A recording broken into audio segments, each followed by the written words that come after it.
You are listening to the Bitter Medicine Podcast on KWAZ Radio.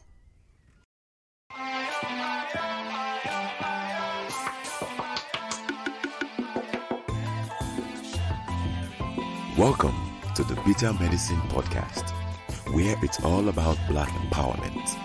Our show focuses on Black news and entertainment, arts, science, economics, history, people, and strategies that uplift, empower, and motivate Africans within the diaspora. And now, your host, whose favorite color is black, Goku.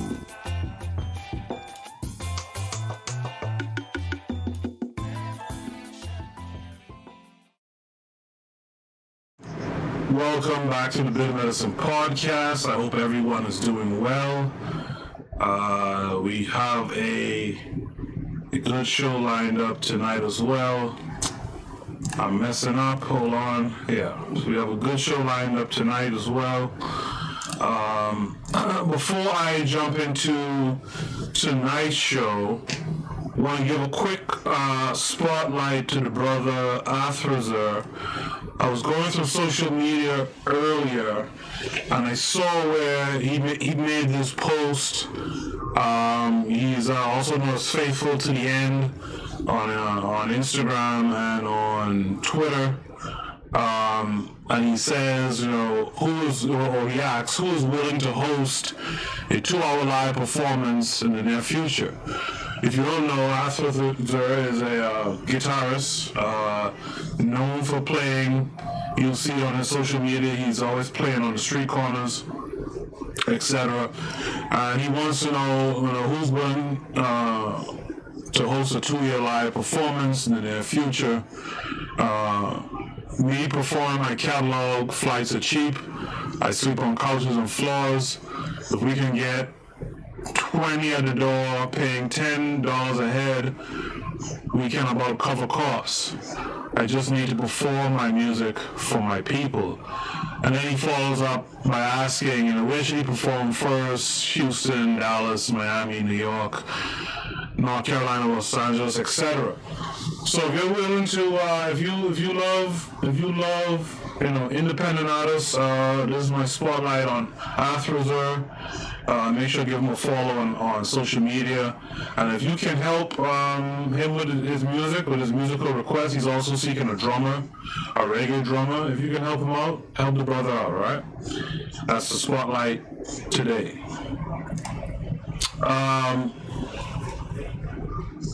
Today, we are reading this paper called Kwanzaa, the Making of a Black Nationalist Tradition. Before I get into the paper, I would like for you to remember that there are other shows on this podcast network, the KWAZ Podcast Network.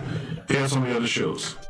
This is DAX. You tune into the Harsh Reality Podcast, providing you with social commentary on the news affecting our community, only on KWAZ Radio. Peace, family. This is Oni, inviting you to listen to the pro-Black perspective, where Black problems are addressed with Black solutions. You are listening to the Bitter Medicine Podcast on KWAZ Radio. And also there is the Queen's Council. Sharice just dropped a new episode last night, episode 3. Make sure to head over and check out her latest episode on the Queen's Council podcast.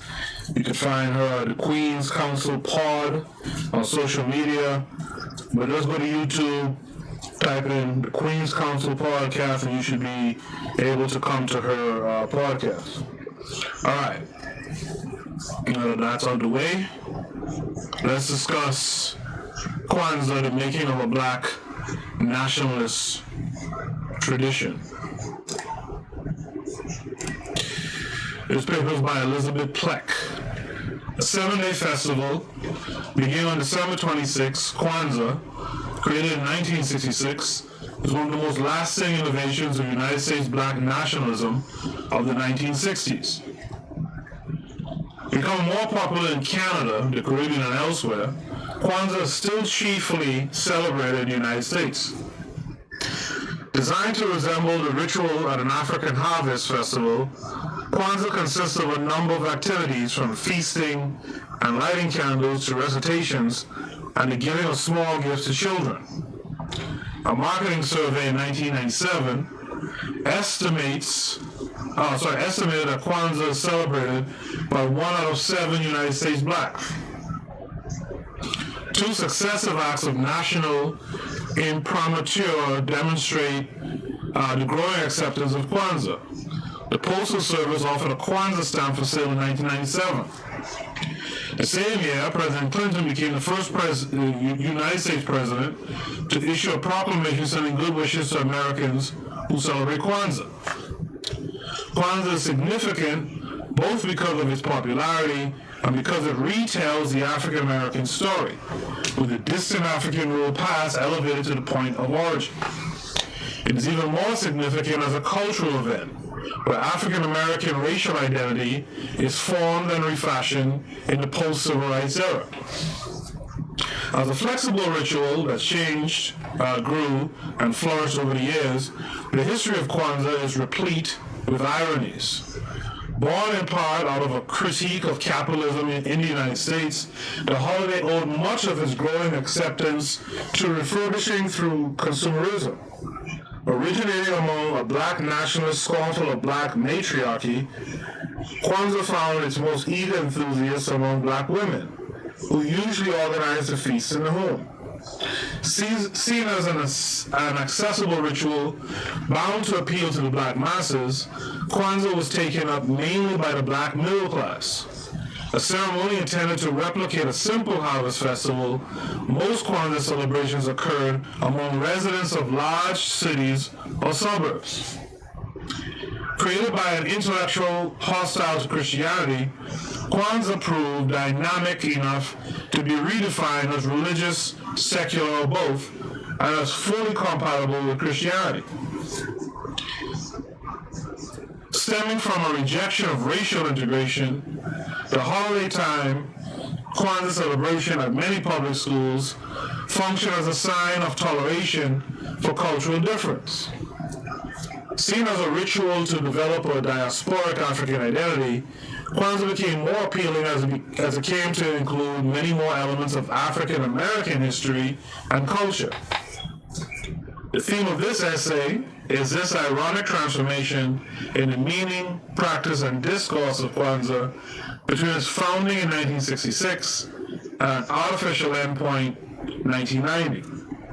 Like all rituals, Kwanzaa is both a reflection of changing discourses as well as ritual that helps to shape them.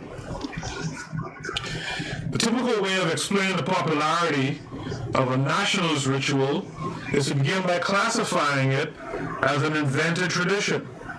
Using Eric Hobsbawm's phrase, Hobsbawm defined an invented tradition as a custom of relatively recent origin, deliberately designed to resemble an ancient tradition.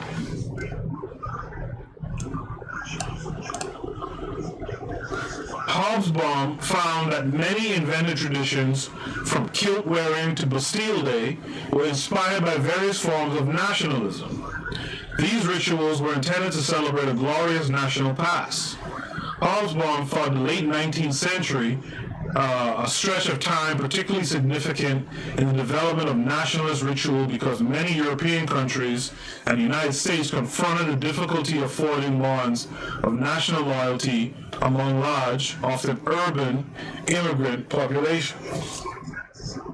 In the United States, newcomers and native-born lower classes were made into patriots by pledging allegiance to the flag and celebrating Thanksgiving and Christmas in school pageants and at home. If you listen to my last broadcast, you know I talked about this in regards to some of the processes of nation building, right?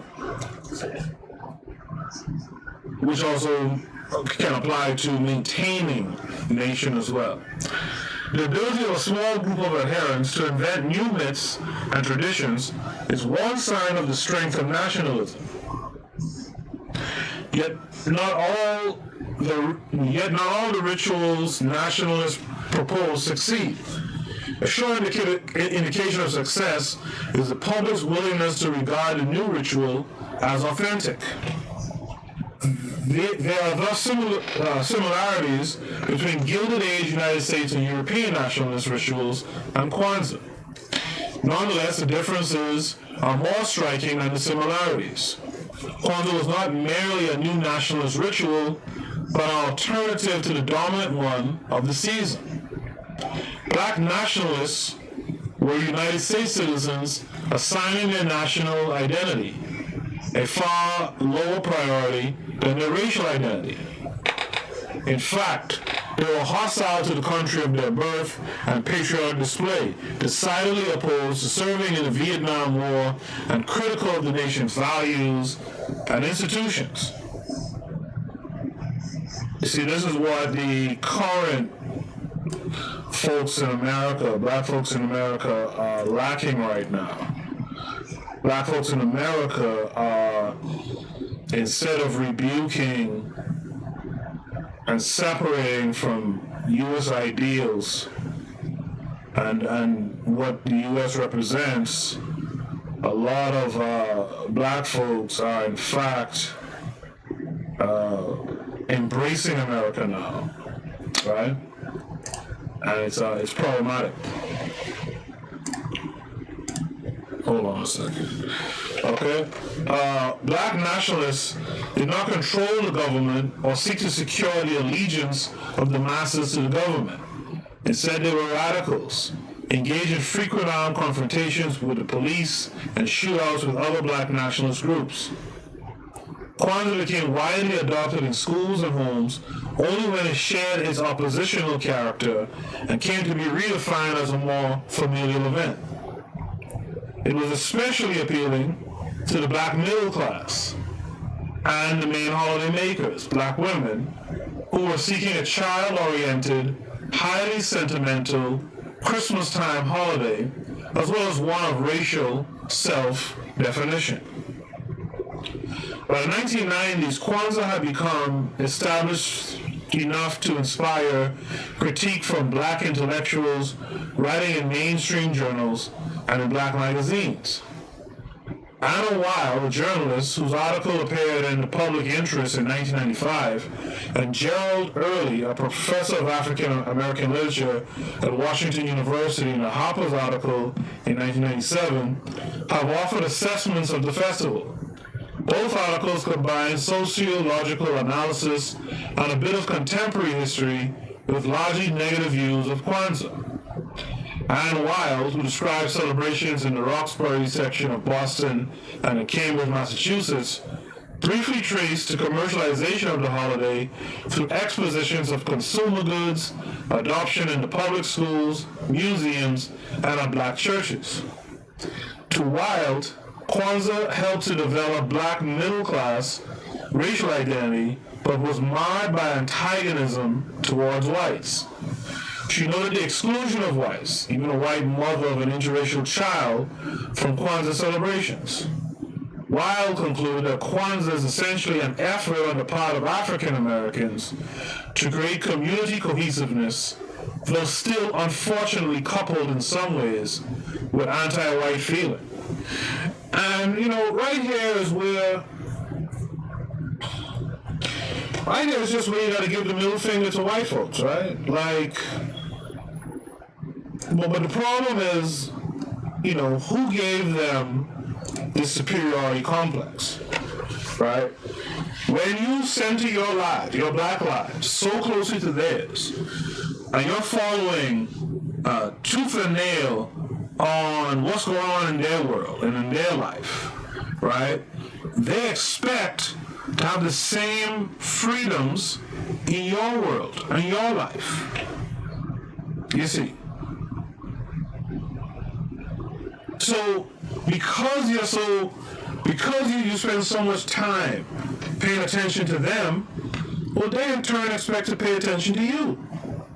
Furthermore, right, to push the concept that we talked about in the past, being that there's this group of people, this population within their nation. They expect to know what you're doing.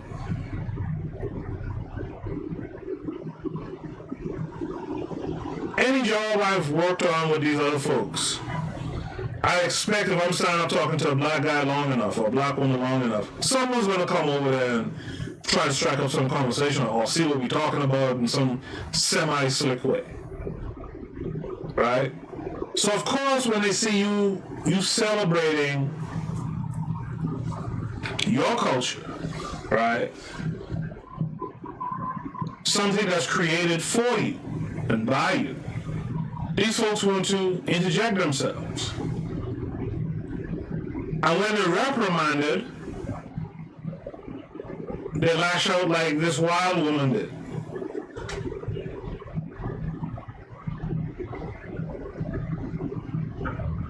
It goes without saying, and I see this too much on social media, black folks always trying to tame the message.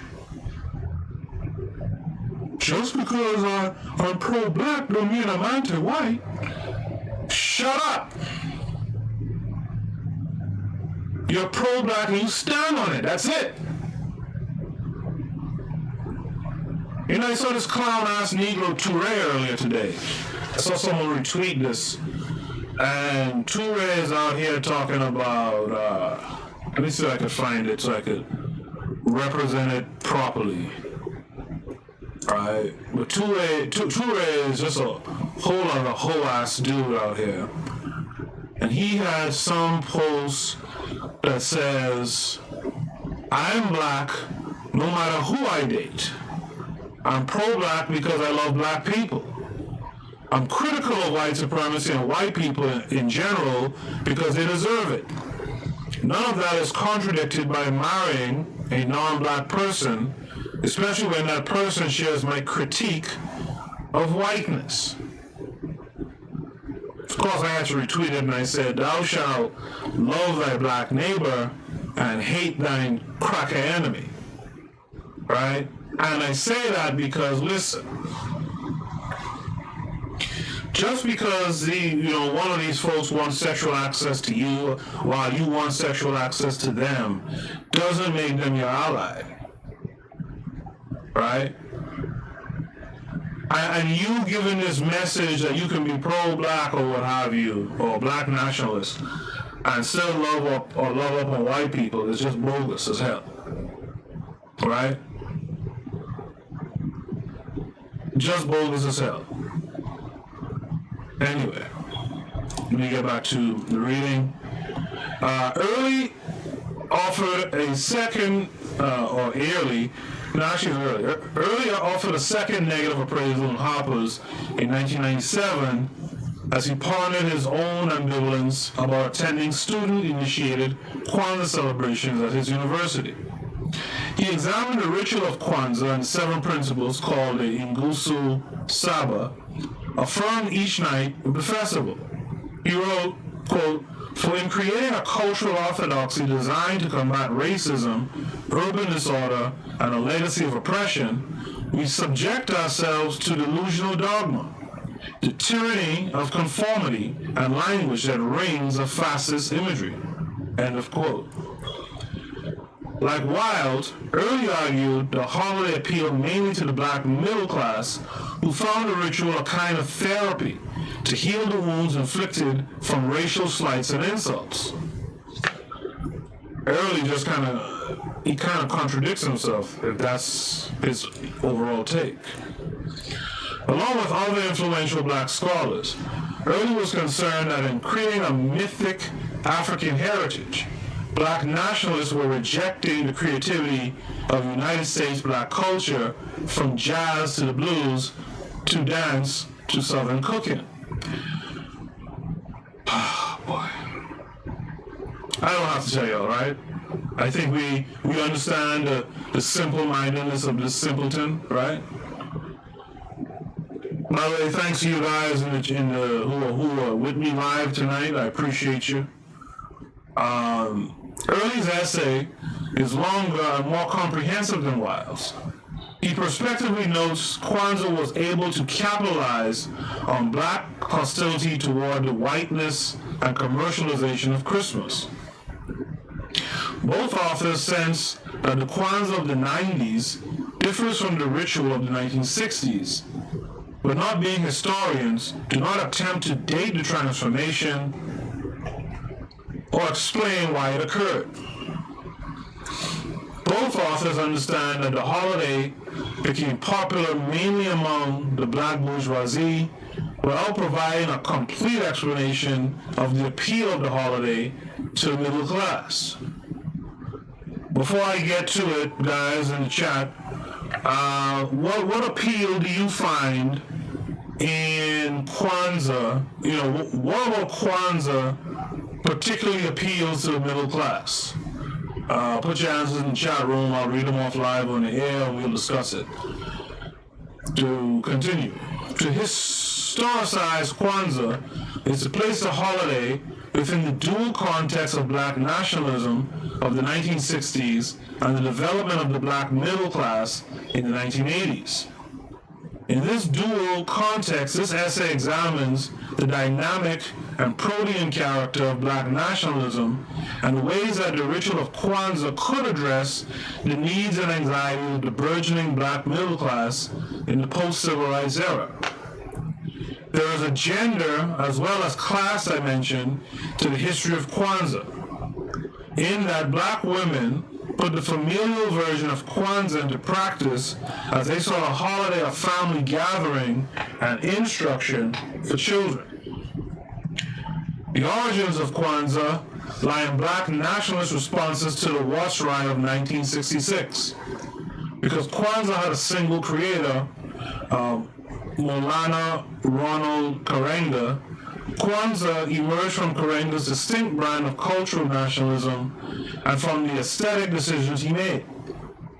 The early history of Kwanzaa from 1966 to the end of the 1970s is the story of the rise of black cultural nationalism from the urban rise of the 1960s and its floundering amidst government infiltration and interscene warfare between black nationalist groups, including the arrest, murder, or exile of some black nationalists. In a cultural renaissance, black artists and intellectuals allied. Kwanzaa rose, fell, and floundered in relation to Karenga's alliances and schisms. His personality, role, and ideas, while crucial to the origins of Kwanzaa, also tended to keep Kwanzaa confined within a limited circle of black cultural nationalists. Oh, by the way, if you celebrate Kwanzaa during the week between Christmas and New Year's, say so in the chat. Say so in the chat if you celebrate Kwanzaa, if you light a candle each day for all the days of Kwanzaa. Both cultural nationalists believe that the United States was an imperial nation, which had both external colonies, such as the Philippines or Puerto Rico, and colonies situated on the United States mainland. United States blacks, they held, were an internal colony. Just as peoples around the world, but especially in Africa, were struggling to end colonialism, so too United States blacks needed to overthrow what they regarded as colonialism in favor of a struggle of liberation, quote unquote. These ideas appeal most to blacks living in large northern and western cities. As Kamauzi Woodard notes, black cultural nationalism formed in relation to the urban crisis of the 1960s. He writes, quote, "The cultural nationalist strategy of African American radicals was to develop parallel black institutions in the void left by the urban crisis, emphasizing the failure of the American government and mainstream economy in providing basic services and offering black nationalism and cooperative economics as rational alternatives."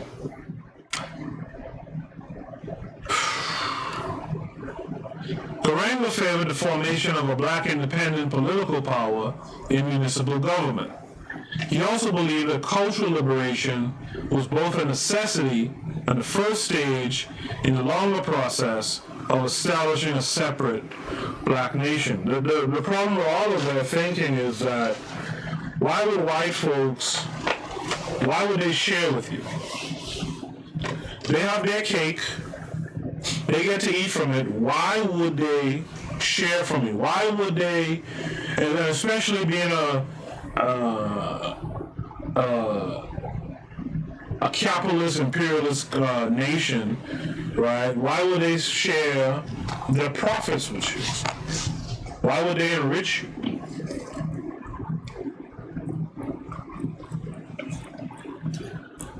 It just doesn't make sense. Why would they give you some opposing political power in their nation?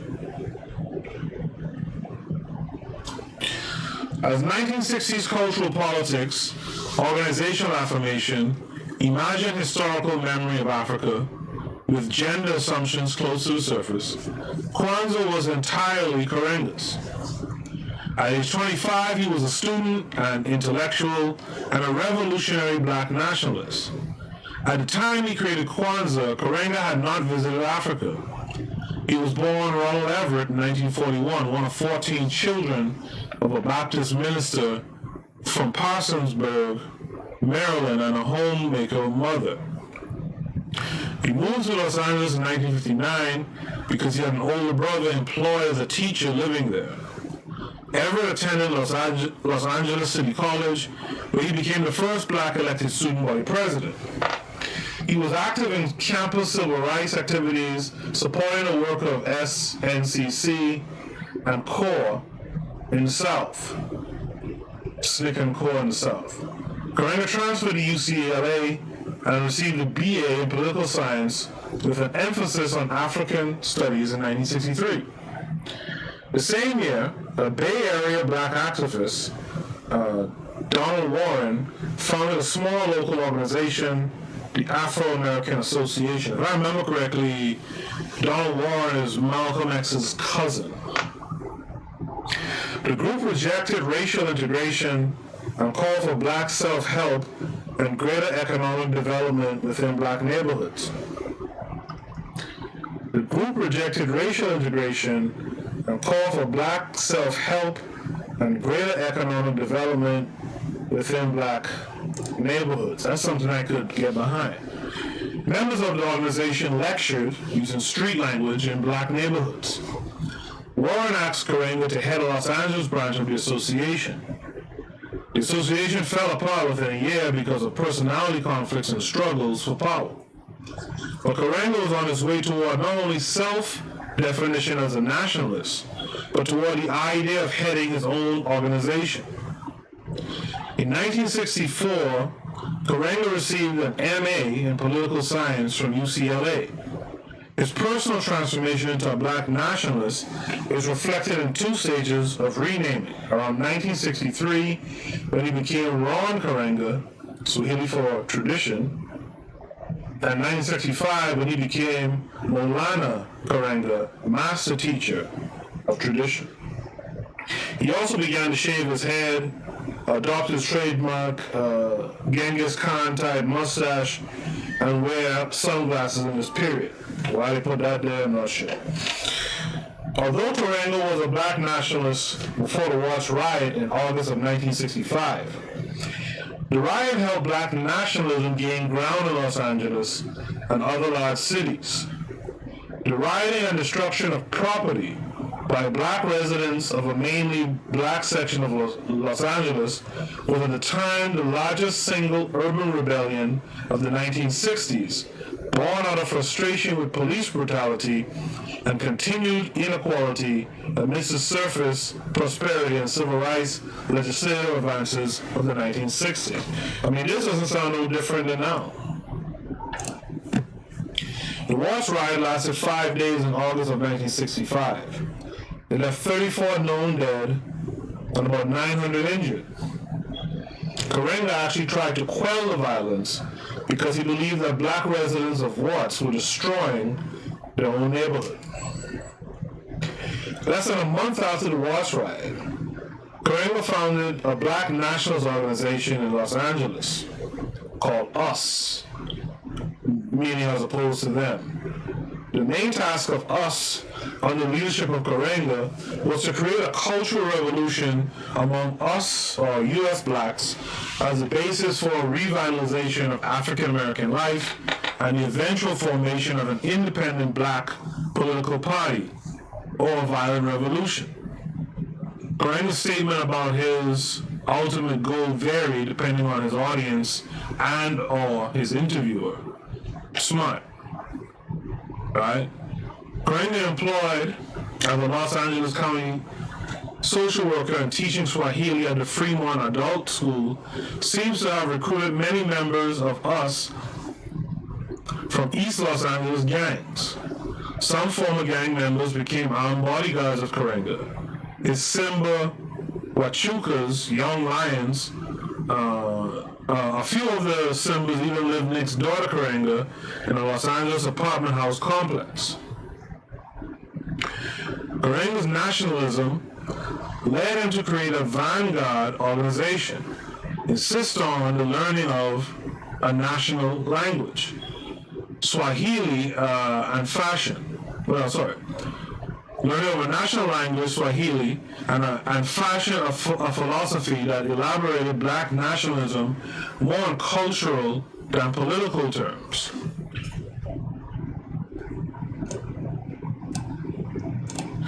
A vanguard organization was by definition a small one, with about 500 members at its peak.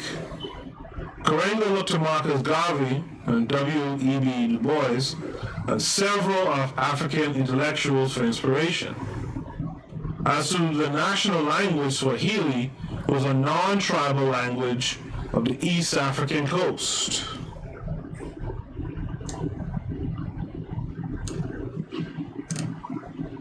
Because of the impact of Julius Nyerere's Tanzanian socialism on militant United States blacks in the 1960s, Swahili became the lingua franca of American black nationalism. See, that's the thing, right? And then that's what I talked about several weeks ago. And I mentioned it here and there since then, but, you know, when you keep in touch with the struggles that are going on globally, the information that you would have is information that will allow you to know how to order your steps in terms of how you're organizing your organization. So these guys looked at what was going on in the world, right? They looked at what was happening in Tanzania, for example. We talked about Nyerere many times on the show, especially in recent weeks or months. And they looked at what was going on there, what Nyerere was able to do with his Ujamaa economics and the concept of Ubuntu, communalism in that country, or those two countries actually, and realizing that Nyerere also made the unified language that we talked about last time, Swahili. Those guys took up that same cause in their work. And that's why I say that even for myself, I'm not even excluding myself. Even for myself, I would like to become more engaged, right? And talking across the diaspora with more people who are fighting the struggles in their locality.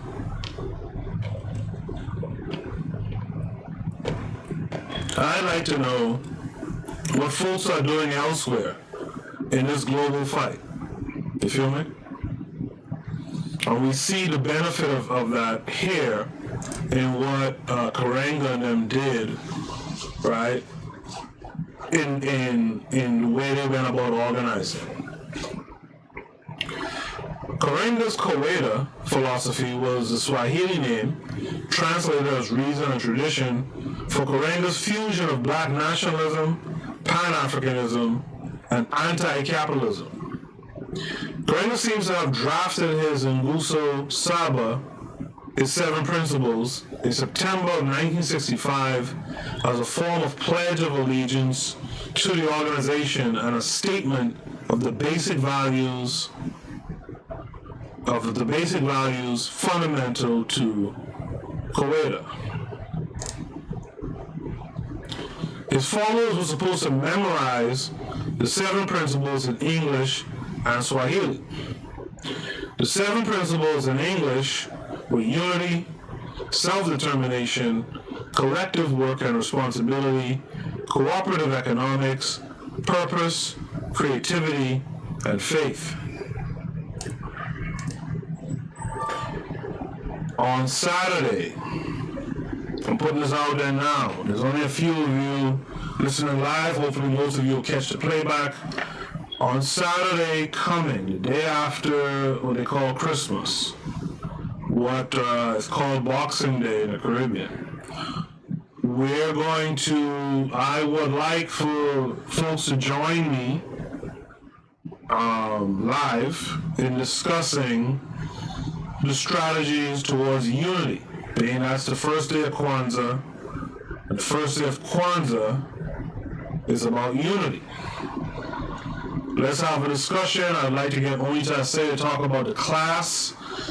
I should have speak to him before I said this, but I'd like for, if it happens, it happens. If it doesn't, I'd like for him to talk about his class. Let's get more people enrolled in the class, discussing unity. Like I said several episodes ago, we always, use this term or this concept of we gotta unite. We gotta be united. We have to unify. Unity. But no one ever talks about what does unity entail? What are the steps towards unity?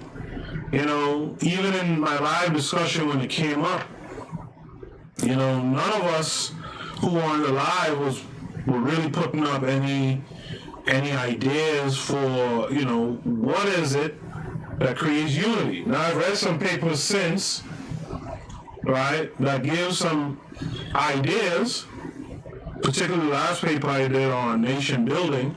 It gives some ideas, but we should really talk about how is it we're going to unify from within and from outside of the continent, right? How do we unify those of us outside of the continent and then unify with those on the continent? So Saturday, December 26th at 8 p.m., I'll have the live discussion. Please drop by. I'll have a link for you to join the Discord. I'll post the link on social media a couple of hours before the show. I'll also post at the start of the show. Download the app in advance, click the link, join the Discord. This way you can jump on and your voice can be heard. Okay? Fair warning, if I come on, because I'm not going to be prepared to read a paper or anything like that. If I come on and no one's talking, well then there goes that episode.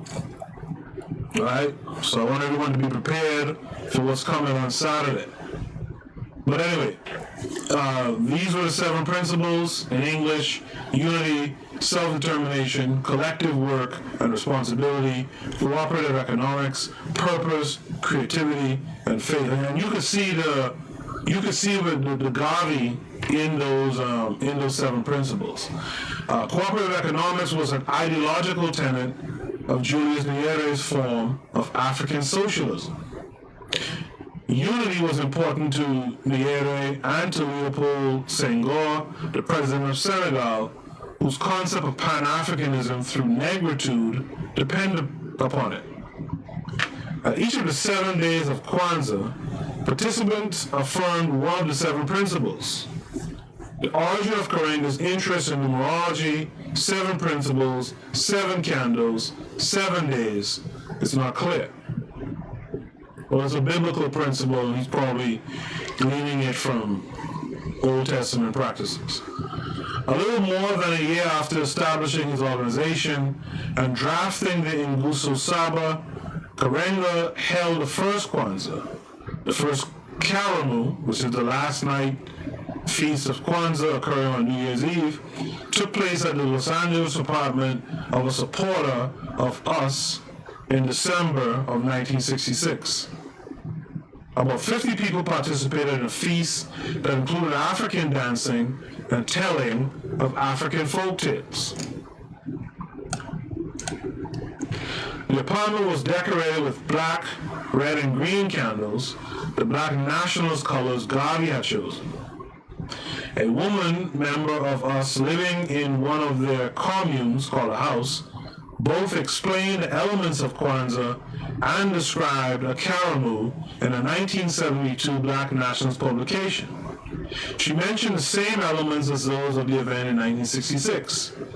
She also described the candle lighting ceremony each night of Kwanzaa and the importance of having children try to explain one of the 7 principles emphasized that night.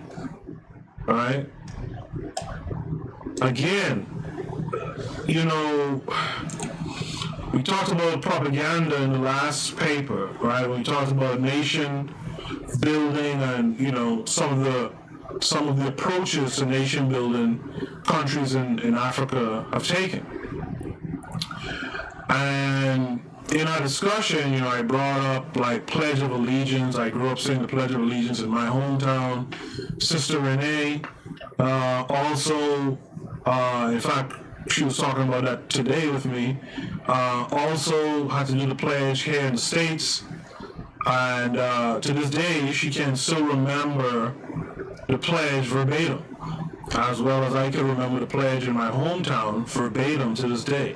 It's important for children to receive these messages early. This is why I've said in the past, I'm always perplexed with organizations that I've seen around, in that they really are like adult lodges. They don't discuss education, and particularly they don't discuss education of children. You gotta get the children early. And I know this sounds almost sinister how I'm saying it, but trust me, I don't mean it in any sinister way. But if you want to talk about nation building, you gotta talk nation building to children. In fact, they will become the builders. And if not the builders, in the case of the nation being already built by the time they come of age, they definitely will be the sustainers.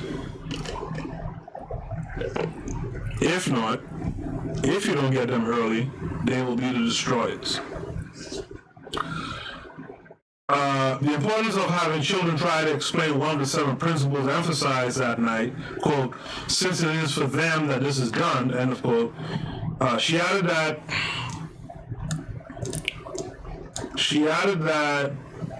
at the Karamu, everyone present drank from a unity cup and said Harambe.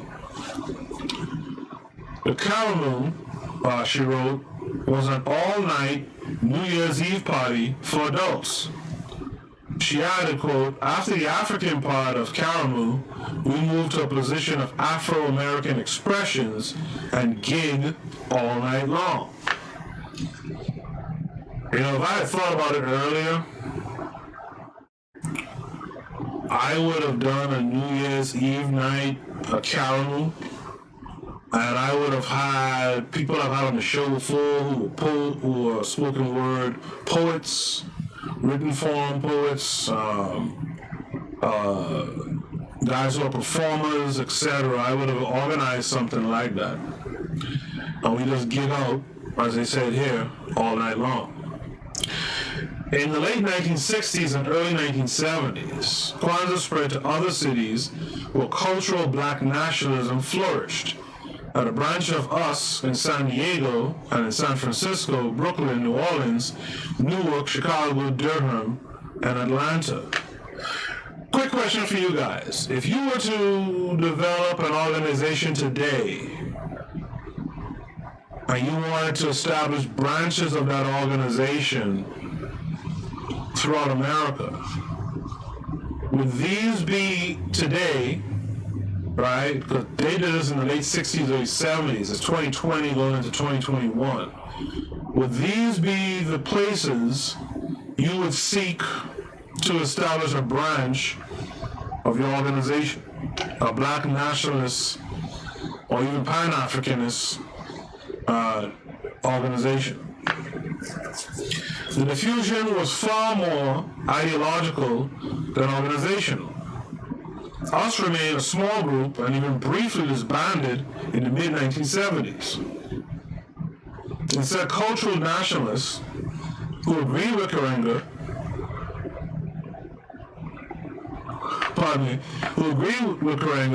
about the necessity for a revolution of cultural values began to adopt Kwanzaa. Those most influenced by Karenga and his 7 principles were 2 black poets and writers, Amiri Baraka, formerly Leroy Jones, may he rest in peace. I met him, worked with him in the past in college, in Newark, New Jersey, and Haki Madhubuti, formerly Don L. Lee in Chicago. So, it's funny enough, I went to this organization, the December 12th organization, and a little while back they had a tribunal on gentrification, and Baraka's grandson, I think it is. I don't think it's great-grandson, I think it's grandson. He performed, he's a spoken word artist as well. And he performed, so that was kind of cool. These 2 men were leading figures in the cultural renaissance of the 1960s, called the Black Arts Movement. Karenga had been particularly supportive of the effort to make, quote, make warriors out of poets and writers. And that's what we need too. We need to make warriors out of poets and even writers. The thing is, like at one time, if you've been following the Bitter Medicine podcast for a while, you would know that at one time I had a website, I had a blog site more specifically. And the intention of the blog site wasn't for me to be writing blogs all the time. I'm stretched thin as it is. The intention was to have others, you guys who listen to the show, friends and family of yours and mine, and others, all black, of course, to, write news articles on things that were going on in our black world, to have poetry, which I did. I was able to get, articles written here and there by different people. People will give me their poetry and I'll post it and stuff like that. And it was cool, but to be quite frank, it just wasn't performing the way I would have liked it to. Again, the old saying is, if you build it, they will come. And I guess the idea was I was supposed to build it by doing all the writing, and then eventually people would come, but that's not how I wanted to do it.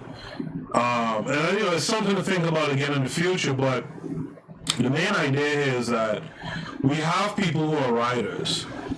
We have poets who are talking about, nationalist thoughts, black nationalist thoughts, right? In fact, some revolutionary black nationalist thoughts as well. And it's good to have that kind of dynamic around you. I would say that, as a podcaster with what I do, it would be great to have, kind of a stable of writers and musicians and poets, written and spoken, and it would be great to have that, because sometimes to disseminate the information that you want to put out there, you have to have people like these type of warriors disseminating the information in a medium that they are more used to. And oftentimes, the people you're trying to get to, you want to disseminate the information in a way where they're more receptive to it. All right? How dope would it be, even for me, for example, how dope would it be for me to hit like the New Eureka or whatever and drop a nice spoken word and then shout out, for example, not just this podcast, but like the whole podcast network. Shout out some of the work that say Untitled Chapter is doing. You see what I'm saying? So it's good to have these types of warriors around you. Warriors don't always just carry blades and swords and guns and knives and all that. Sometimes the best weapon is a pen. Sometimes the best weapon is the tongue. Right? So I like what they did here. Right? I like what Karenga did here, and I like the fact that he was supportive of the idea that you want to have these poet and writer warriors helping you to do the work. He flattered these writers since he assigned culture such a revolutionary role in his philosophy. He assigned culture a revolutionary role in his philosophy. In turn, Black artists added poetry and performance of African dance to Kwanzaa celebrations at Black theaters, museums, and cultural institutions. By the way, if you are a poet or some type of performer, dance or what have you, and you want to be down with the movement that this podcast is intended to become, shout me out, shoot me an email or at me on social media, let me know that you're there, and let's build. I think it's important to have you guys being voices in the struggle. Nonetheless, the pattern of adoption of Kwanzaa was quite checkered. Black Muslims, although Black nationalists, did not generally celebrate Kwanzaa because they considered it incompatible with their faith. Moreover, outside of a few southern cities, Kwanzaa was slow to catch on in the urban South. For example, the first article on Kwanzaa did not appear in Baltimore's black newspaper, the Afro-American, until 1978. Kwanzaa was virtually non-existent in the rural South because of the continuing hold of Black Christianity and the appeal of Christmas rituals of feasting and visiting neighbors.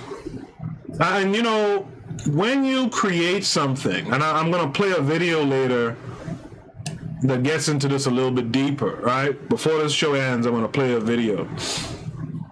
But the idea is when you create something, right, you often have to rethread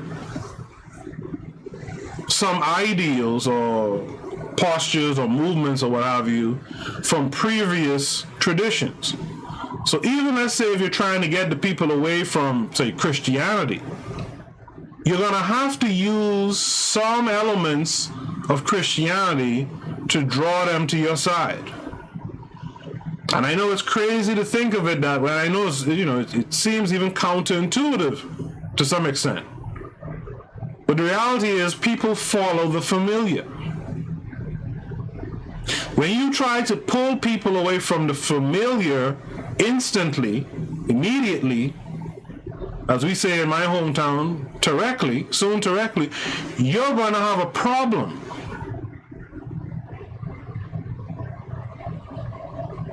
They're going to cling tighter to what they know.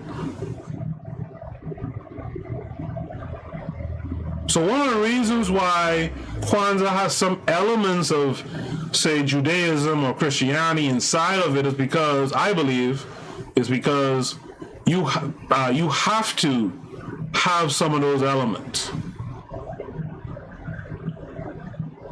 in order for the people to even consider moving on to what it is you're trying to get them to do.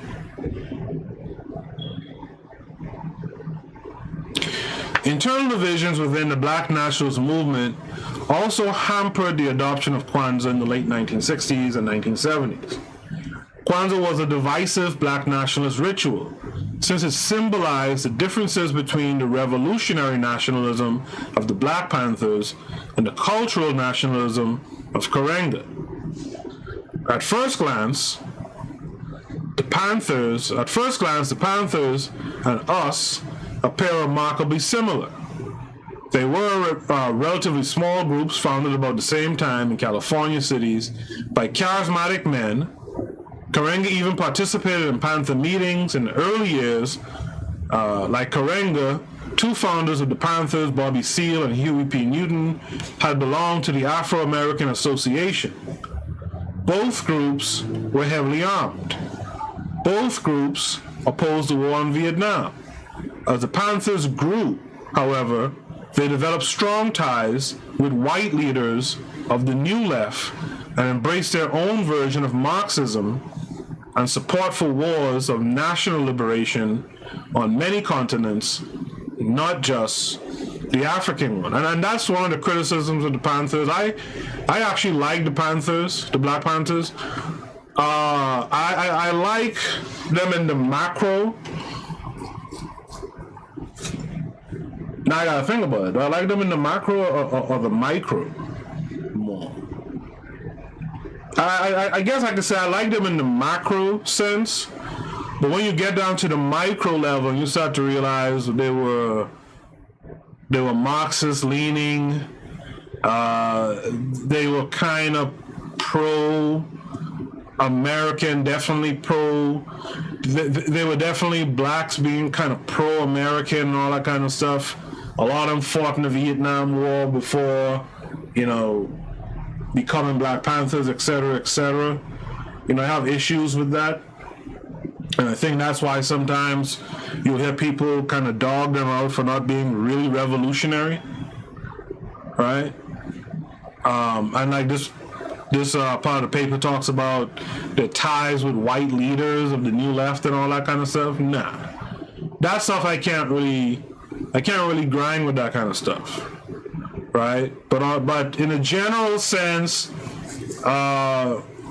what I think most people who don't look deeper into the Panthers, I think what most people think of the Panthers, I like that idea, but when you start to get deeper, it's a little bit rocky. But sometimes, like I've always said, sometimes you gotta eat the fish and spit out the bones, man. The Panthers castigated cultural nationalist ritual and Karenga's community activities. In 1969, the Black Panther newspaper began publishing a series of articles attacking Karenga as a bald-headed pig and his organization as a group of sissies and acid heads in yellow sunglasses and African robes. Before I go any further, what is that? Mario Van Peebles and them did a film. Oh yeah, Panther. Yeah, Mario Van Peebles and them did this film, Panther. And in the film, Huey P. Newton and them run up on this other group. And if I'm not mistaken, they gave them, the other group was like this fictionalized group. But I always thought that the leader of that group was in a way, or it was in some ways, Karenga, right? Because the group was like a, it seemed almost cultish, kind of religious type thing, and basically in this one scene, Huey punks the leader, I think, puts him in a headlock, almost chokes him out, and all this old shit. And I always thought, to me, that was like a composite of different people, but mainly Karenga. I could be wrong. If you've seen the movie Panther, you know the scene I'm talking about. let me know if your thoughts on that scene in relation to what I just said. So they, there's these articles attacking Karenga, the bald-headed pig, and his organization is a group of sissies and acid heads in yellow sunglasses and African robes.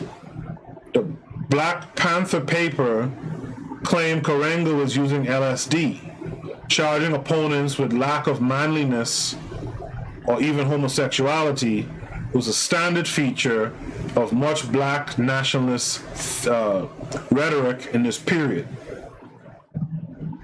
Bobby Seale of the Black Panthers made fun of Karenga's weird rituals and strange fashions, referring to the sunglasses, Buddha, toga-like olive green garment, and the carved tiki doll hanging from Karenga's neck. Elaine Brown of the Panthers dubbed the post-riot Watts Summer Festival, which us helped to sponsor, a, quote, darky carnival, or, quote, darky parade. Hold on a second. Elaine Brown? Hold on. Let me just double check something for a second.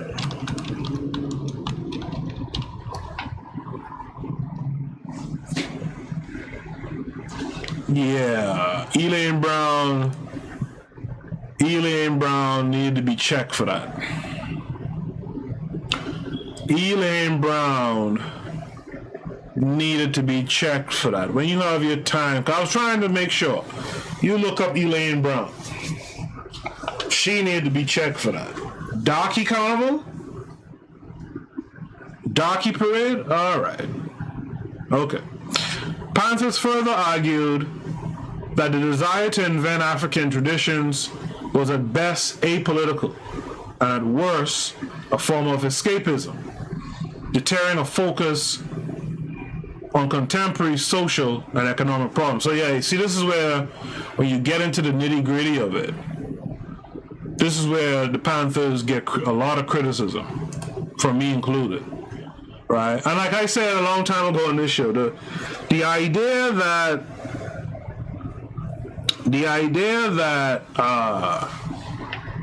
a Japanese dude could infiltrate the Panthers, it just tells me how ridiculous the Panthers were.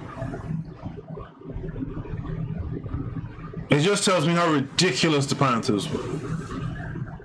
Karenga's feud with the Black Panthers, especially between 1969 and 1971, if not instigated by the FBI, then certainly fueled by them, led to permanent enmity between the two organizations. The Panthers believed that Karenga was a spy, perhaps for the Los Angeles Police Department or the Los Angeles County Commission on Human Rights, or an FBI informer. I mean, there is some evidence that he was knowingly working with a guy. I forgot the guy's name now. He was knowingly working with a guy who was like a COINTELPRO agent, right? There has been evidence of that put out there, right? And let me see if I can find the guy's name.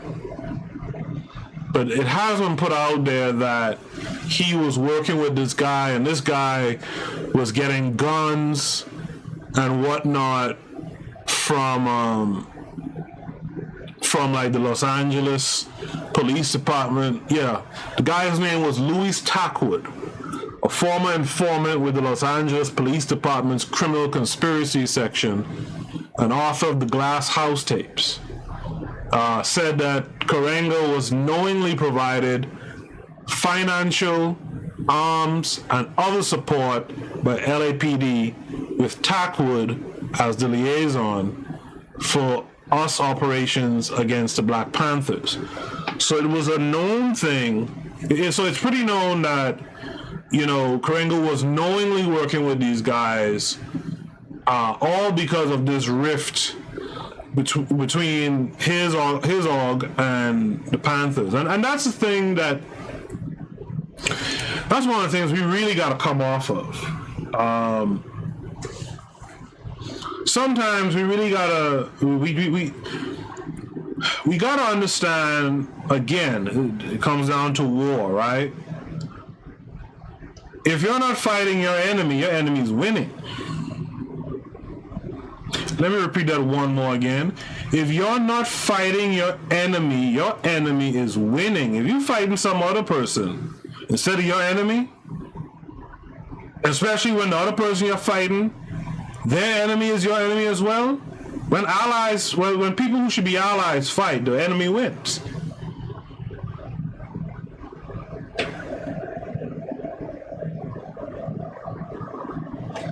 You see? When people who should be allies fight, the enemy wins. That's all that wins them. We gotta start understanding that. Right?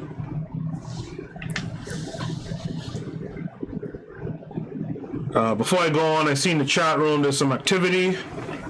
I see that Fidel Forzo says, hey man to you. Fidel Forzo, have you been here before? Your name seems new. And where you from? What do you do? Who do you screw?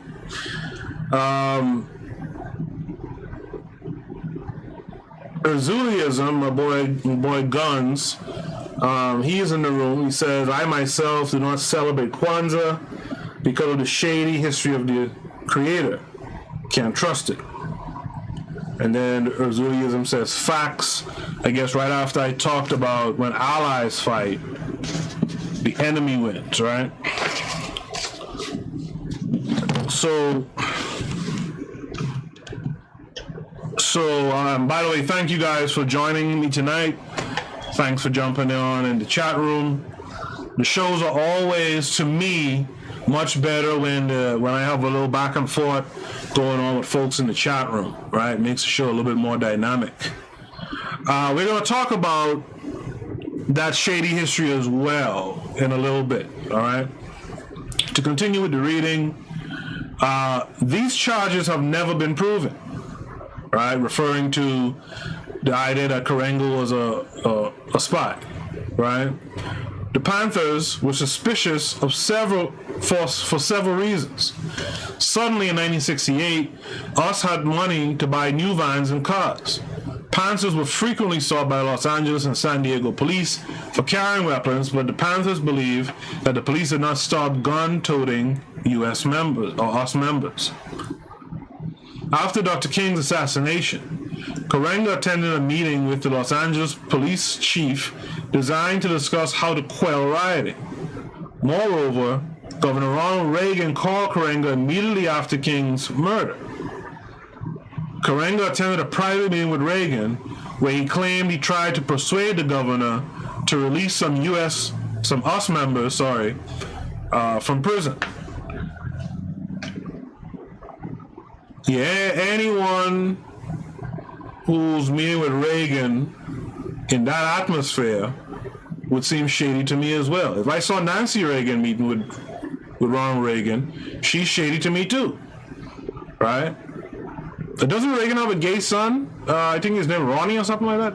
You know, he's shady to me too, right? Of the many specific incidents of violence between the two groups, the most significant was the murder of 2 Black Panthers in a parking lot at UCLA in January of 1969 by 4 members of US. The Panthers and us were fighting for control over the power to choose the administrators for UCLA's newly developing Black Studies program. Although Karenga was not present when the murders occurred, the Panthers believe he ordered the killings.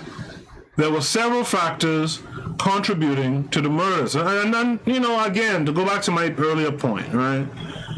Like, you guys have all the smoke, as they say, for Panthers and for us, movement members or whatever. And I don't see no Klansmen dropped.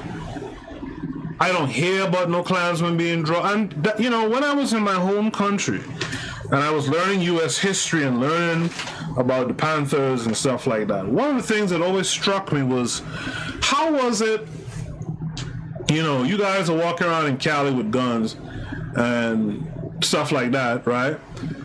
And literally, like in the South, where a lot of those blacks in Cali are, originally came from, right? Folks was getting lynched, and y'all wasn't going out there and showing no signs of strength. It's weird to me. It's really strange to me. The FBI's efforts under its COINTELPRO between 1969 and 1971 served to exacerbate Panther-US rivalry and to curtail the sporadic efforts of nationalist leaders to effect a truce between the two warring organizations.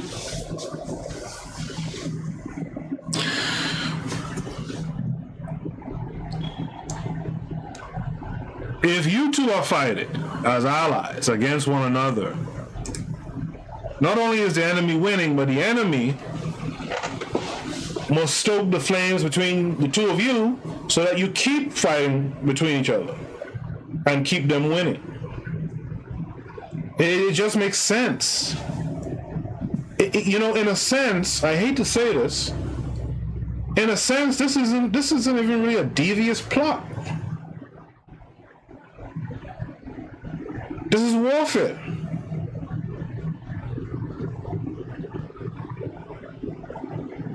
And frankly, it's not even brilliant. And that's the thing. Like, a lot of you, or your friends or your family, will say, "Oh man, that's brilliant with the FBI." No, it's not. That's not even brilliant. It just makes sense. If both my enemies are fighting one another, I'm staying out that fight, except to quell and continue the fighting between my enemies.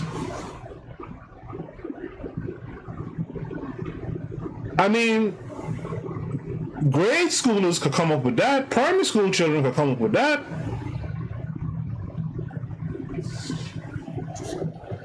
In the chat room,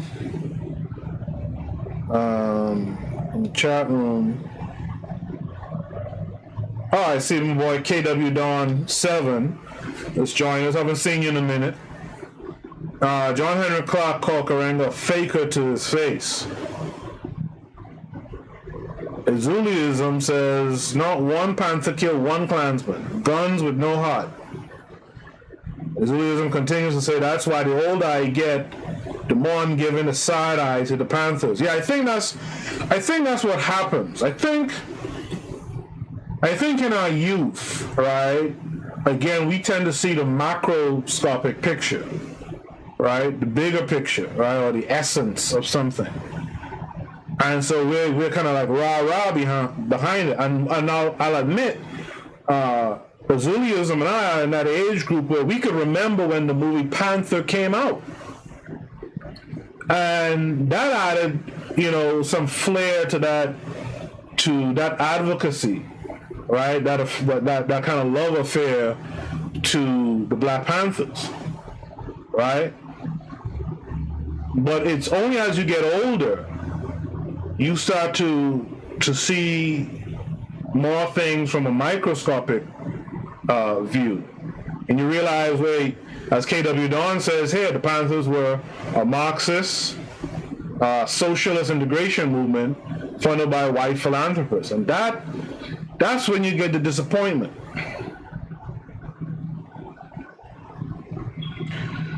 Azuliism says Dick Gregory said the Panthers were under the COINTELPRO payroll too.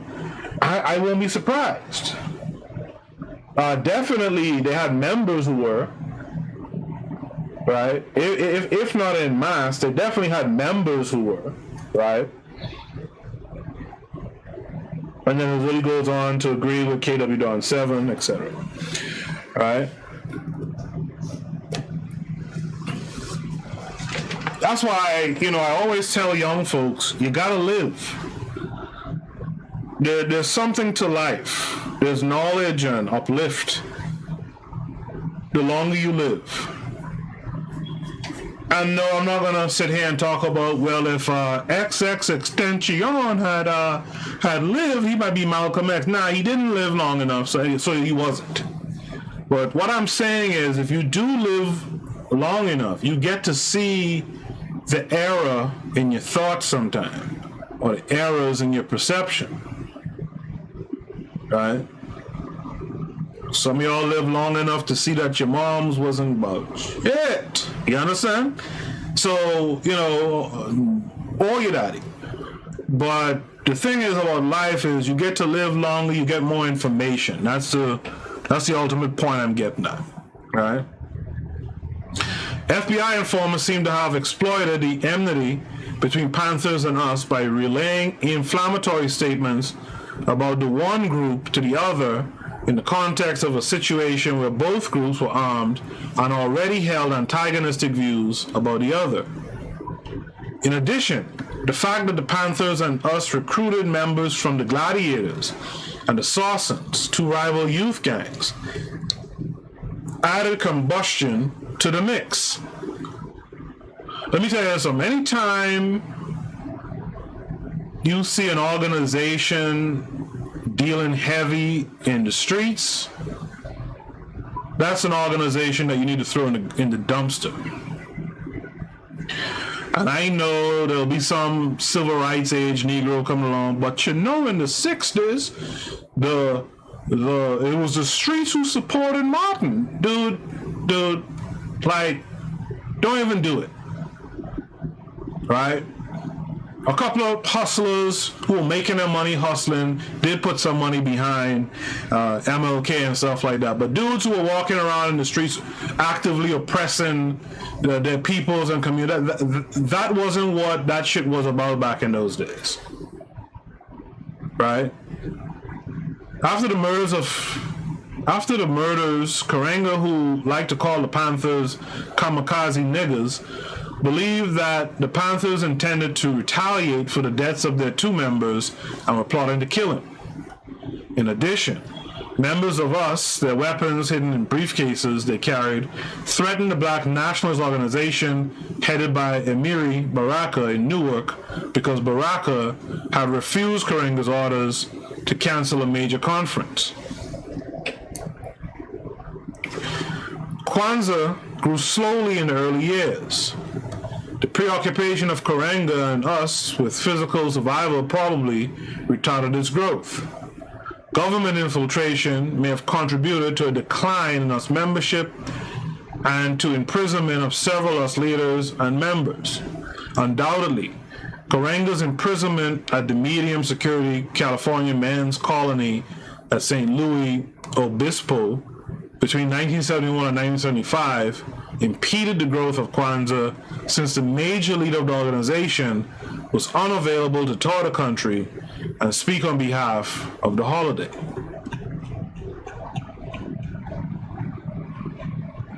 Before I go any further, let me pause here for station ID. You are listening to the Bitter Medicine Podcast on KWAZ Radio. This is DAX. You tune into the Harsh Reality Podcast, providing you with social commentary on the news affecting our community, only on KWAZ Radio. Peace, family. This is Oni, inviting you to listen to the pro-black perspective, where black problems are addressed with black solutions. You are listening to the Bitter Medicine Podcast on KWAZ Radio. And we're back. Continuing this paper, we've had it's been a good read so far, good discussion, and as always, the chat room has come through to help add another level of dynamics to the program. Make sure you guys check out those other shows on KWAZ Radio. And if you're thinking about, hey, I like what these guys do, and I think I have a voice and an outlook, a point of view that I could lend by way of podcast to the podcast network, by all means, man, just reach out to kwaz.org radio@gmail.com. Introduce yourself and let them know who you are, what you think, what you want to talk about, and go from there. So we're here in this paper that continues. Moreover, before I continue, I see that Azuliism in the chat room has something to say. As you get older, you understand that COINTELPRO wasn't playing. They used everything to destabilize Black Power movements. Yeah, they weren't playing. I mean, again, like I said, and thanks for the comment, Azuliism. It wasn't some sophisticated, intellectual thing that they did. And I think because of what they did and its impact and how it destroyed, certain organizations and peoples, etc., I think a lot of Black people now believe, there's the godly white person now who could just destroy anything from everywhere and you can't do nothing. The truth of the matter is, if the tables were reversed, like we talk about nation building all the time, in this nation that we're trying to build, right, this powerhouse that we're trying to make Africa to become, right, you would be doing the same thing. If you were dumb enough to still have some white folks running around in your nation, you'd be doing the same thing to that group of white folks.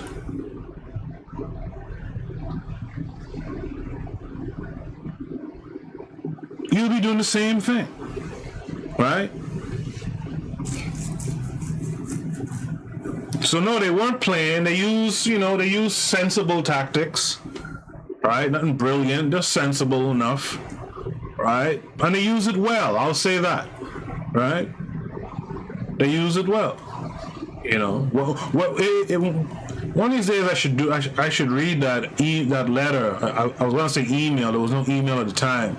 But the letter that the FBI sends to Martin, that they released slightly redacted a couple years, maybe 10 years ago. That's an interesting read too, to see that they were trying to talk that man into killing himself.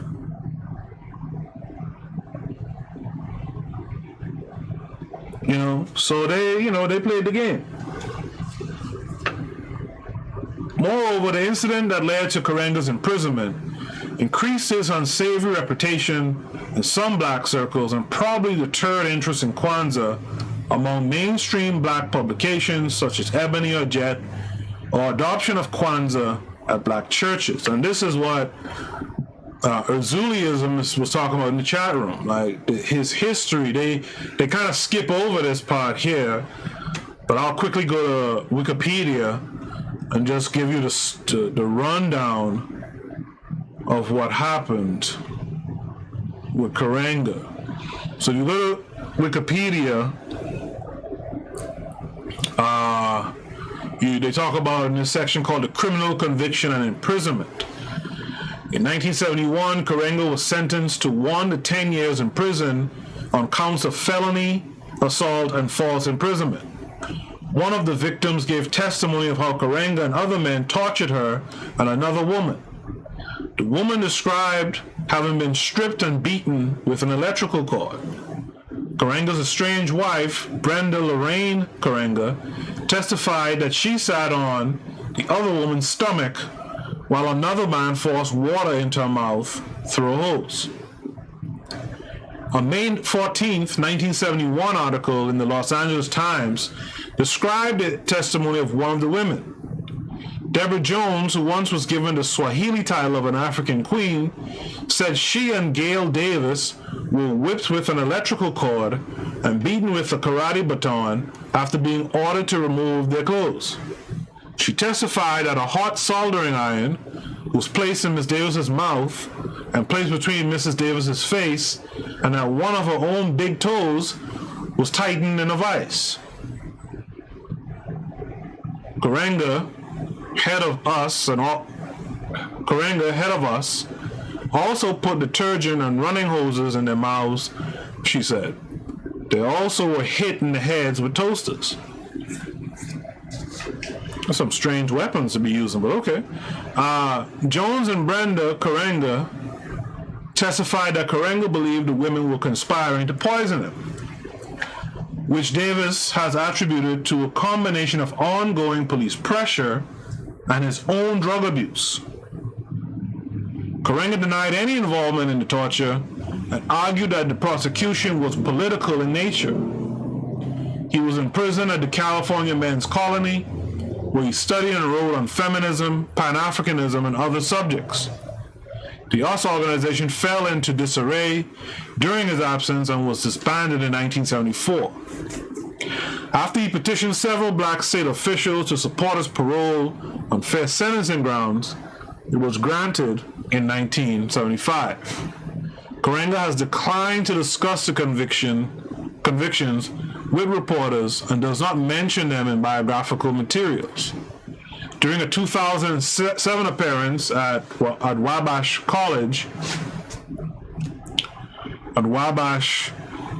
College, which is in Indiana, he again denied the charges and described himself as a former political prisoner. All right, so that's what they skipped over in this paper here, right? He went to jail for like 4 years for the mistreatment and for allegedly mistreating and abusing 2 black women, right? So that right there, you know, threw a wrench into what he was building, right? After you've done that, like Resurgence in the chat room and said, you know, your credibility is shot, right? Unless you're talking about unsavory circles like this paper alludes to, right? But, you know, the churches ain't gonna really mess with you like that. But, you know, black publications like Ebony and Jet, even at that time when they were still black owned. I think I read something recently that Ebony was repurchased by a former black basketball player, so that's cool. But yeah, that kind of threw a monkey wrench into the whole thing. Before I continue in the chat room,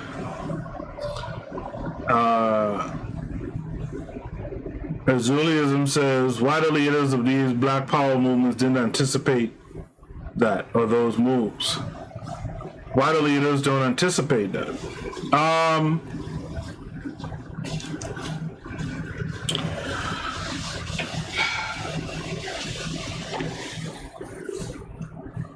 The leaders don't anticipate that because, well, I'm sure there's several reasons, right?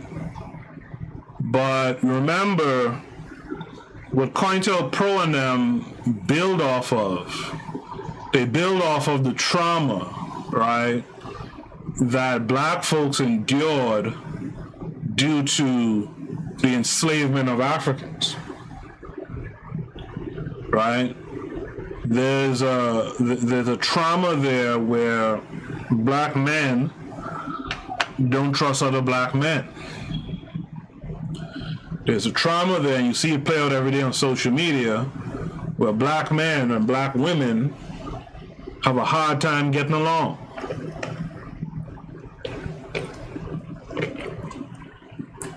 Some say, in the case of black men versus black women, some say it goes back to the period of enslavement when black men were powerless and black women were abused in the face of their powerlessness. So there's an animosity there, there's a resentment there, and if you know the weakness, then you could take advantage of the situation. And if you know that black folks tend to, due to this trauma, not get along very well, which is kind of what, and I'm not taking up for him, but it was kind of what Neely Fuller was trying to get across, I believe. I don't want to put words in his mouth either. But, you know, Neely Fuller would say black folks should only really engage one another when there's an agenda abound, right? So, you know, like if you have an organization and you doing work and stuff like that, that's when you should engage. But the problem with that thinking is, well, how do you have the organization if you don't first engage people? right? That's the flaw in a sentence. But I kind of think I understand what he was trying to say. You know, you look at, like, black folks go to a party, and there's no real sensible agenda in a party except to party, right? Anything kind of goes type stuff, and what happens? Oftentimes there's some drama. I've talked about this several times in the past. I watched this Vlad interview one time with these guys, these young guys at the time, who were, like, I guess rappers known in Compton or whatever. They were talking about going to parties when they were like 13, 14, 15 and expecting there to be a shootout. Expecting a shootout. So, you know, in war, you take advantage of the weakness. Right?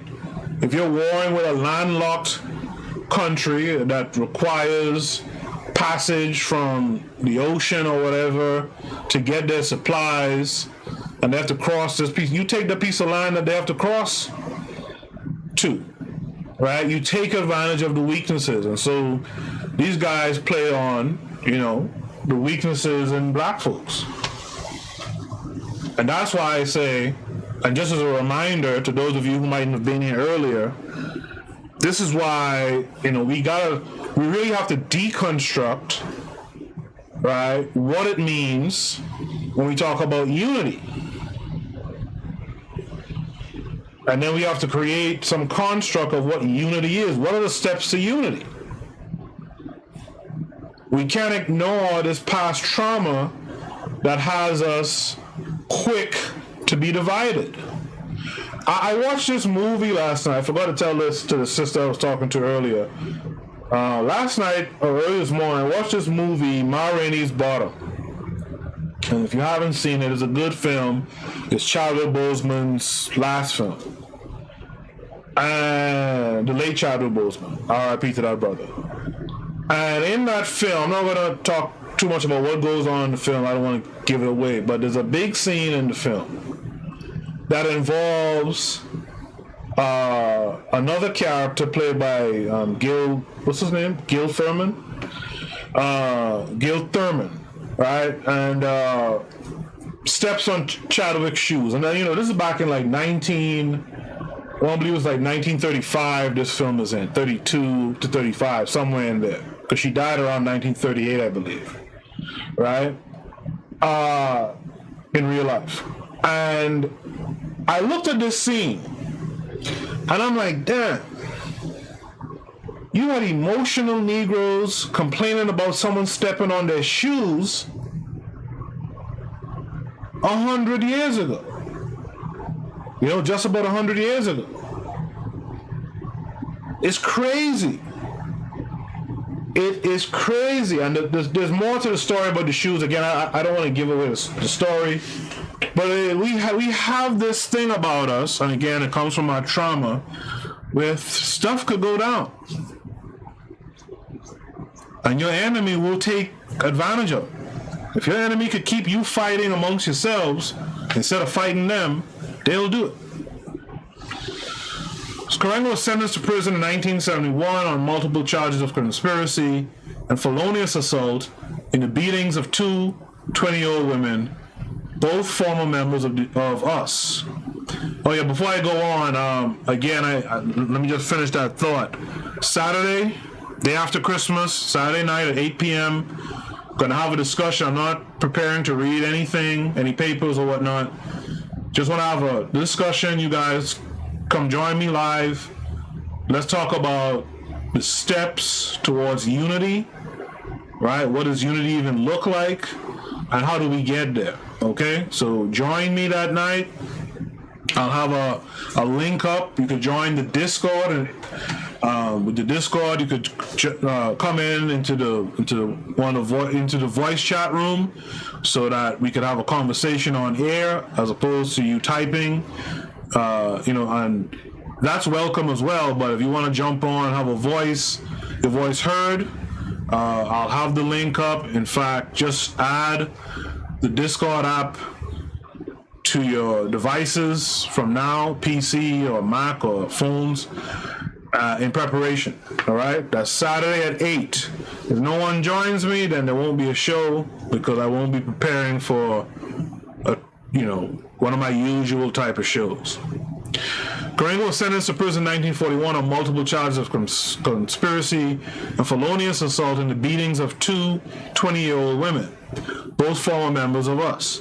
The two women held in a garage were burned with cigarettes, and a hot soldering iron was placed in the mouth of one woman. They were tortured in order to make them confess that they had tried to poison Karenga. Amiri Baraka, who broke with Karenga in 1974 over political differences in their mutual path toward a nationalist form of Marxist-Leninism, claimed that Karenga was at this time dependent on diet pills. The Panthers had said LSD, which led him to slur his words, stagger about, and become incoherent. Karenga's first wife, Brenda, already separated from him, was a witness against him at his trial in Los Angeles. She testified that Karenga had sat on the stomach of one of the girls while water was forced into the girl's mouth through a hose. Like I read before, Karenga, convicted by a majority black and Hispanic jury, maintained he was innocent of the charges. I like how they threw that in there, huh? So a bunch of blacks and Hispanics sent him away. The holiday thus carried the weight of this specific incident, as well as of Karenga's fairly well-known attitudes toward black women and toward Christianity. Karenga in the 1960s believed that the proper role of black women was to be submissive to black men. He opposed equality between the sexes. In speeches between 1965 and 1967, he argued that equality is false. It is the devil's concept. He said that the black husband had, quote, any right that does not destroy the collective needs of the family, end quote. The quotable Karenga, 1967, reproduced quotations from Karenga's speeches hostile on Christianity. Patterned after letter-read books of quotations of Chairman Mao, popular in leftist circles, the quotable Karenga was a compilation of short excerpts from Karenga's speeches intended to be deliberately provocative. Karenga is quoted as saying, quote, Christianity is a white religion. It has a white God, and any Negro who believes in it is a sick Negro. How can you pray to a white man? If you believe in him, no wonder you watch so much hell. Oh, sorry, you catch so much hell. Well, I don't see anything wrong with that quote. All right. Do you? All right. He also described Jesus as psychotic. He said, if you don't believe what he did, you would burn forever. It seems possible that dislike or distrust of Karenga deterred celebration of Kwanzaa among a small group of intellectuals and devout Christians. There were occasional denunciations of Karenga for being hostile to Christianity. As a result of the growth of the women's movement and black feminism, black women intellectuals were keenly aware of Karenga's sexist attitudes and practices. You see, this is the thing too, right? When you are trying, remember earlier I said, when you're trying to push something, you gotta make it familiar, right? For people to join over.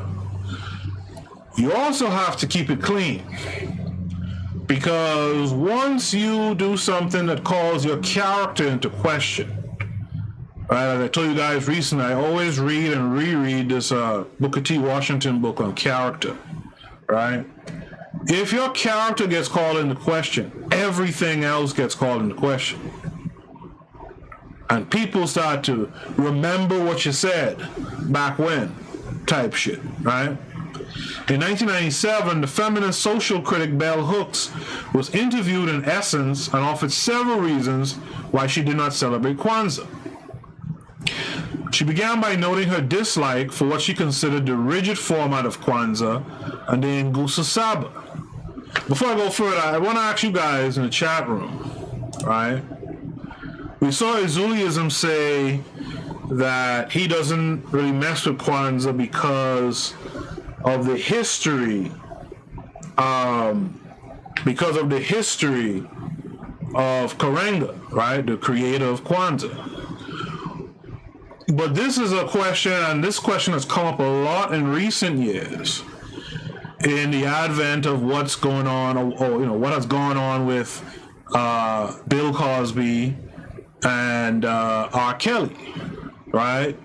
Do you stop listening to R. Kelly music because of what he's been accused of?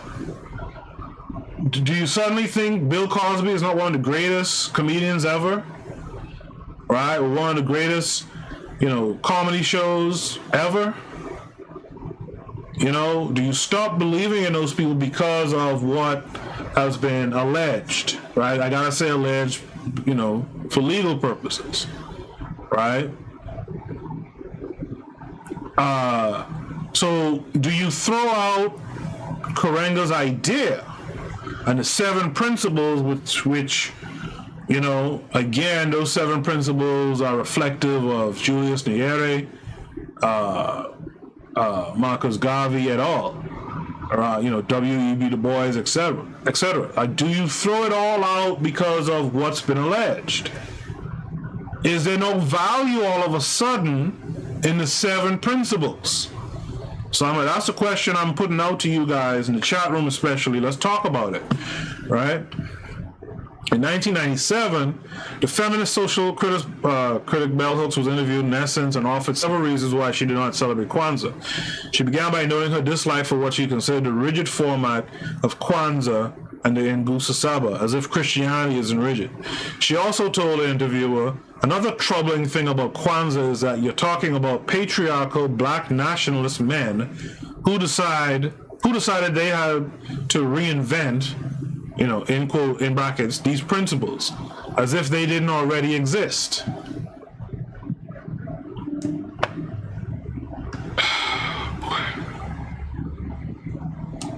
That's the thing. That's my issue with feminism.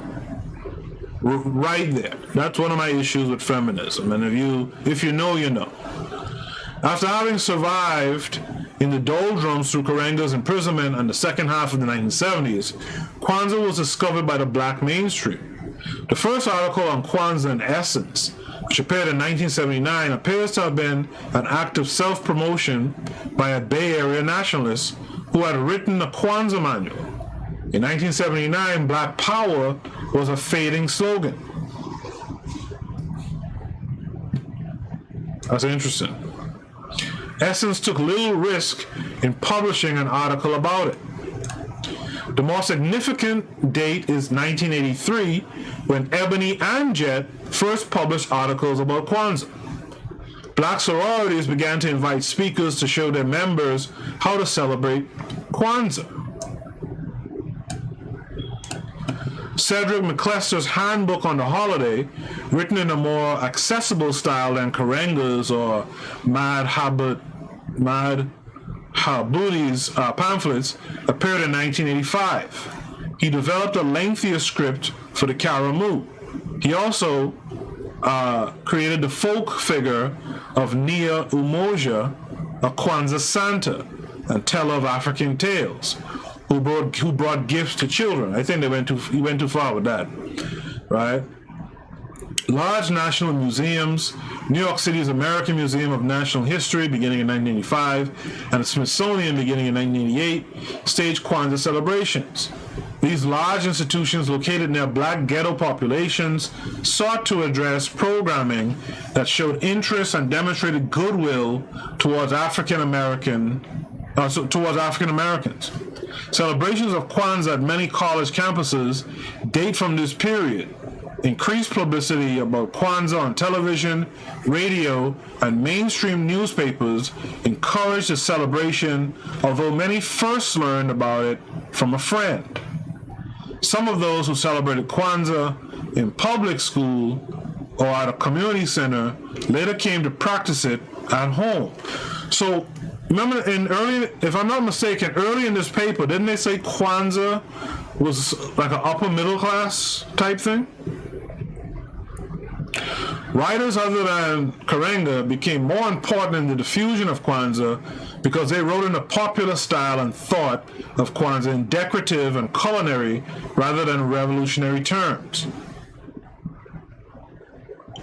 I like how they put this, because we see a lot of that, right? We see a lot of people doing kind of like diet revolutionary writing, instead carrying on the more popular style that they describe here as like more decorative, culinary, more like a little recipe type thing. To some extent, Karenga became an elder statesman, Kwanzaa's founding father. Black magazines interviewed him using the format of the celebrity profile, but some Kwanzaa manuals did not even mention him. Right? And this goes back to the question I asked. Do you just ignore him and just deal with the principles? Black newspapers regularly describe Kwanzaa as an authentic harvest festival first celebrated by the ancient Egyptians. In so doing, Karenga did not receive proper credit for authorship. He wrote a small book about Kwanzaa in 1977, in part to set the record straight. In the chat room, there's some activity where Azuliism said that quote is on point. KW Don 7 says, former NBA player Junior Bridgman. Yeah, Junior Bridgman purchased Ebony magazine for $14 million. Thanks for that, KW. I couldn't remember the name, but it's Junior Bridgman. Azuliism says they are clearly trying to destroy the relationship between black men and black women. Well, that's a common tactic. Right? That's an ongoing tactic. And, you can look at the history here in America, for example, in the 60s into the early 70s, if a woman wanted assistance, this is a fact, if a woman wanted assistance from the government or whatever, right, her dude, her husband or what have you, couldn't get a job or whatever, and she wanted assistance, he couldn't be in the house. And I've spoken to several older folks who were here at the time in America when this was going on, who said, yeah, there was men jumping through windows and down the fire escape. And don't dare leave back a pair of shoes, because inspectors would see a man-sized boot inside the place and that could be it for you. Not only that, Karenga stole symbols from African culture and changed their meanings for Kwanzaa. I think that's disingenuous. That's Azuliism again. And lastly, Azuliism says bell hooks is a bird. So,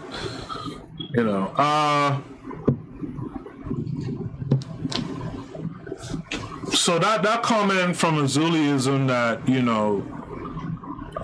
Karenga took symbols and changed, that's not too cool.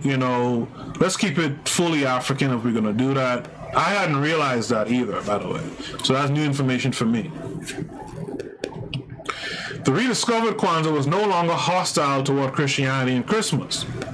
As a holiday that could be defined as religious, secular, or both, Kwanzaa came to be celebrated at a black church, initially not at the actual service, but as a separate program. Kwanzaa became more successful as it is seen as a supplement to Christmas rather than as an alternative to it. You see, this is where you kind of make principles kind of diet-like. You switch it up to get more people to kind of embrace it. Sometimes that could be a great thing. In fact, oftentimes that's kind of a great maneuver. Sometimes you could go too far with it, and you could boil it down to almost nothing at the end. The 1983 articles on black magazines made clear that Kwanzaa was compatible with Christmas. The headline of the first article about Kwanzaa in Ebony in 1983 read, "The New Soul Christmas," and a photograph of a family accompanying the article showed a Christmas tree in the background. Kwanzaa could also be redefined as a less commercial Christmas, and therefore a holiday less sullied by the marketplace. Black writers in women's magazines wrote that Kwanzaa was a Christmas holiday from which one need not feel alienated. As part of becoming more mainstream and more compatible with Christianity and Christmas, Kwanzaa also became more American Black, more celebrated at home, and more choral, in that participants often sang "Lift Every Voice and Sing." Writers in magazines and authors of Kwanzaa manuals now claim that Southern Black cooking, along with cosmopolitan borrowing from West African, Ethiopian, and Caribbean cuisine, was suitable for Kwanzaa feasts.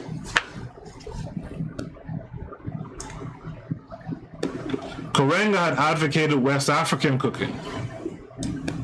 Right? Cookbooks for Kwanzaa and celebration manuals for a mass audience, rather than a nationalist select few, appeared as it became clear to publishers that there was a market for such books. Because Kwanzaa was most often celebrated in the home, it was usually women who organized the event and did the necessary shopping and cooking. Writers in Black popular magazines of the 1980s transformed the 7 principles into statements of middle-class belief, along with the newly popular therapeutic idea of healing. More importantly, magazine writers in Ebony and Essence combined Black nationalism with Black middle-class allegiance to individual achievement. Thus, even racial unity was individualized. Even racial unity was individualized. A writer for Essence thought that if we embrace unity and believe in ourselves, our families, and our leaders, we will be victorious in our struggles as individuals and as a race. I mean, that's what writers of a magazine or 2 magazines had to say. Like, I'm going to preview my, one of my thoughts about this is that, like I said before, you can eat the fish and spit out the bones, right? You can take the flaws and you can correct them, right? The seven principles are not unsound principles, to live by, right? What you just need to do is you need to fix the things that are wrong. And I think that's something that we gotta start thinking about more. We gotta be more builders than than persons who tear down stuff, than destroyers. Right? Not everything always has to be destroyed and replaced. Sometimes you just gotta mold it, to what it is. If you have a child who's wayward, you don't destroy the child. Right? You recondition the child. You give some therapy to the child and recondition the child. We got to be more therapeutic sometimes. Sometimes we're too eager just to tear down and to intellectually masturbate and show that we're smarter than everyone else.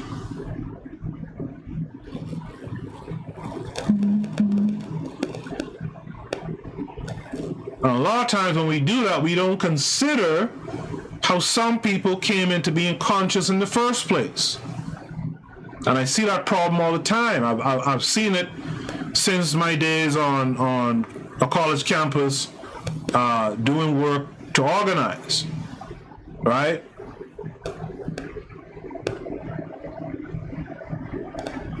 Sometimes we gotta be more therapeutic. Some people came to consciousness through Kwanzaa, believe it or not. Some people came to consciousness through Kwame Nkrumah, who married a white woman.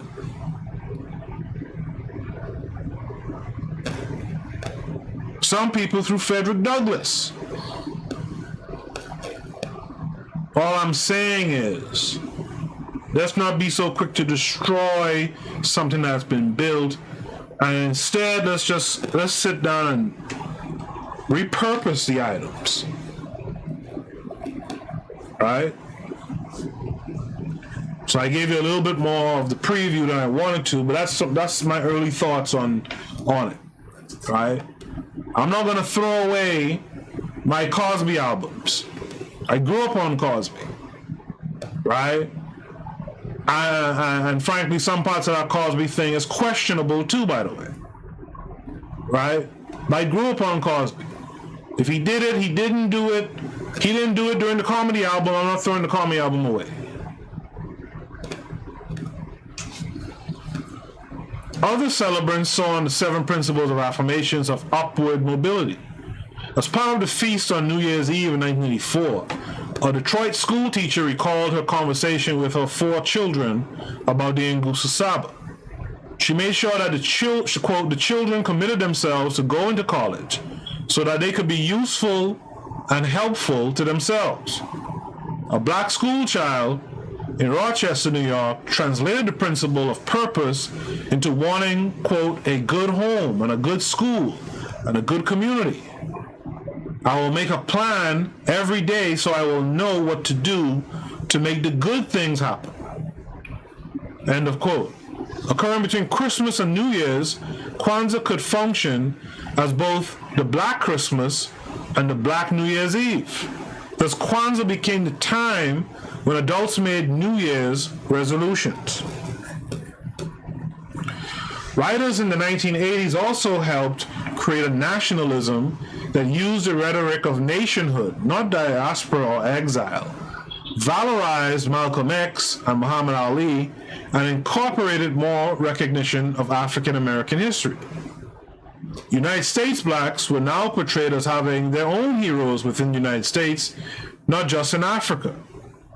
After having been released from prison, Karenga himself had included mention of black American heroes in a newly written libation statement for Kwanzaa. As one instance of this new way of thinking, a Baltimore black newspaper in 1985 claimed that as Kwanzaa became more popular, it would hopefully, quote, come to symbolize each year another step toward the goal of full citizenship into American society.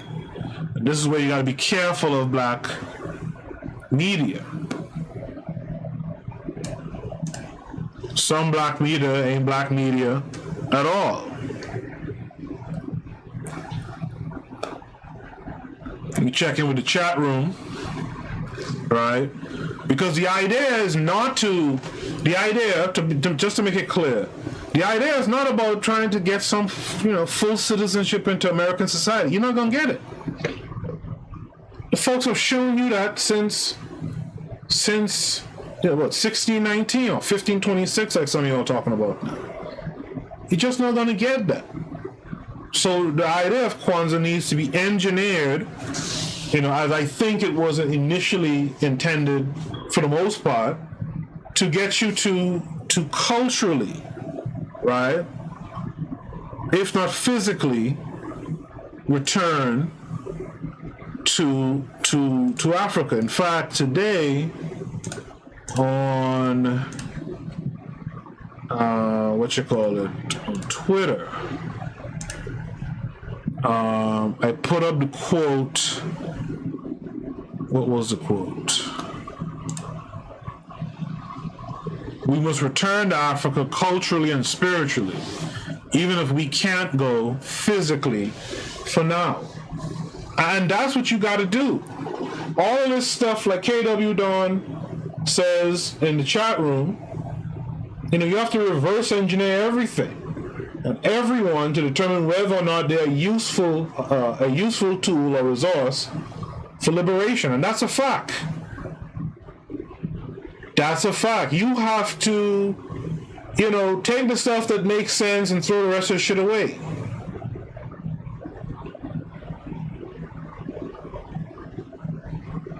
And reinforce the good parts too. Not just take it and store it, but reinforce it. with newer concepts and ideas. That's the whole idea of this project that I have, to create a new African-centered curriculum. Others have done this. You know, for weeks for months actually, I've been talking about Booker T and the work that he did. But Booker T was over 100 years ago. Booker T, as we learned in one of our readings, had some Pan-African leanings, but he was more so American-centered. I'm talking about, let's build a curriculum that creates problem solvers for African problems. And you know what I mean when I say African. Continent and worldwide. Right? That's what you got to do. And so when I look at old instances of curriculum, absolutely, that's what I do almost every day. And speaking of which, in the new year, I'm going to have some stuff to show you guys. I pulled some things, like I was looking at a curriculum the other day, and I'm not going to mention the book, but they were talking about, you know, the kids should read this book, and I was like, what? Why? And I have a replacement for that book for that age group. You know, and I'll talk more about this in the new year. Resurgence had said, why did it have to be a Christmas holiday? That's also weird. He goes on to say, the 7 principles are great. I agree. Yeah, the 7 principles are great. Do you toss that away for the alleged criminal activities that this guy, you know, served his time for? You know? To continue. More than anything else, Kwanzaa became more widespread because it served the important function of affirming racial and familial identity within the black middle class. See, I'm still stumped on how Kwanzaa is this, you know, members only, you know, middle class only concept, when clearly, even they said it right here, it's about a family structure. Not all families are just middle class. There's a range. The village is a range. So I'm just kind of stumped on that. You know, there are no social surveys to prove that definitively that most celebrants were middle class. Look at this shit here. There are no social surveys to prove definitively that most celebrants were middle class. Newspaper and magazine articles. Well, like what are they basing this middle class on? Because people, you know, are they basing it on people who were able to buy a newspaper or magazine or something? Newspaper and magazine articles invariably describe events attended by the wide swath of the black middle class: beauticians, postal clerks, administrators and managers, nurses, teachers, caterers, writers, lawyers, doctors, and students at universities. It seems likely that such articles accurately reflect the class composition of the celebrants, although there were certainly some working class celebrants as well. That's just a game these guys are playing. The ideological needs and interests of the black middle class are central to understanding the growth in the popularity of Kwanzaa. Again, back to that middle class thing. Is there a paywall to celebrating Kwanzaa? Is there some paywall to celebrating Kwanzaa?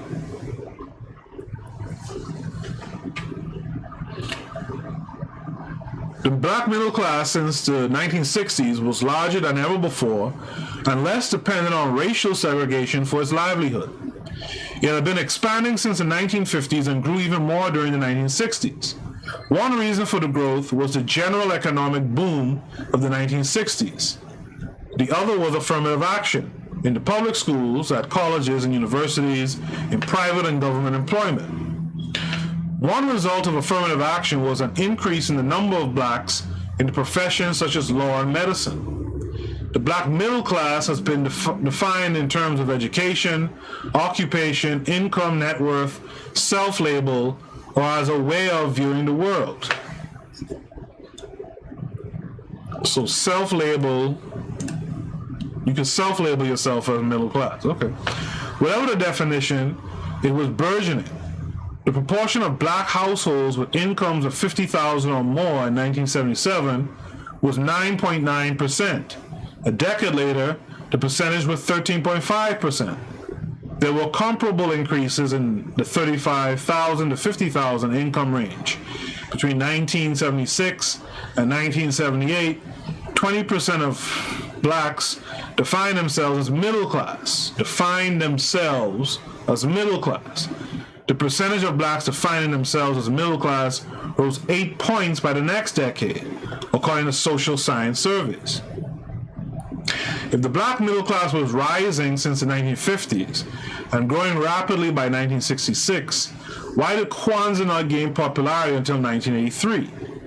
One possibility is that black society, like the rest of America, had become more conservative and had embraced rhetoric about family values. Jimmy Carter had first introduced this term in his 1976 presidential campaign. The black public in the 1980s often defended the holiday as a way to strengthen and affirm the family. Kwanzaa was declared, quote, a celebration of black family life, end quote, a time for family gathering. Right? I mean, shouldn't that be just fine? A Berkeley High School counselor explained her interest in Kwanzaa in precisely those terms. She remarked in 1984, quote, I had attended a Kwanzaa festival the previous year, and it seemed like a good way of bringing the family together and for the adults to learn about the historical beginnings. The black version of the idea of family values was to teach the child his or her racial heritage. Middle-class black mothers upheld the ideal of a sentimental view of the child and of the mother-child bond. The child, in this view, was seen both as an innocent being and a malleable one to be properly instructed in a racial or religious heritage. Because of the history of racial discrimination and American racial definitions of who was black, the complex heritage of African Americans was traced to African ancestry. The waning of black radicalism, the aging of the generation influenced by the civil rights movement, and the raising of children in racially integrated settings seemed to require additional efforts. In turn, the desire to develop the child's racial identity fed the demand for Kwanzaa children's books, children's programs at museums during the Christmas season, and programs about Kwanzaa in the public school. Kwanzaa was not only a family holiday, but also a ritual of African American identity, arising out of the changing racial attitudes of the black middle class.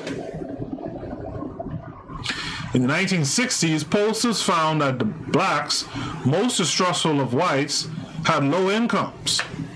By the 1980s, that's funny, but true.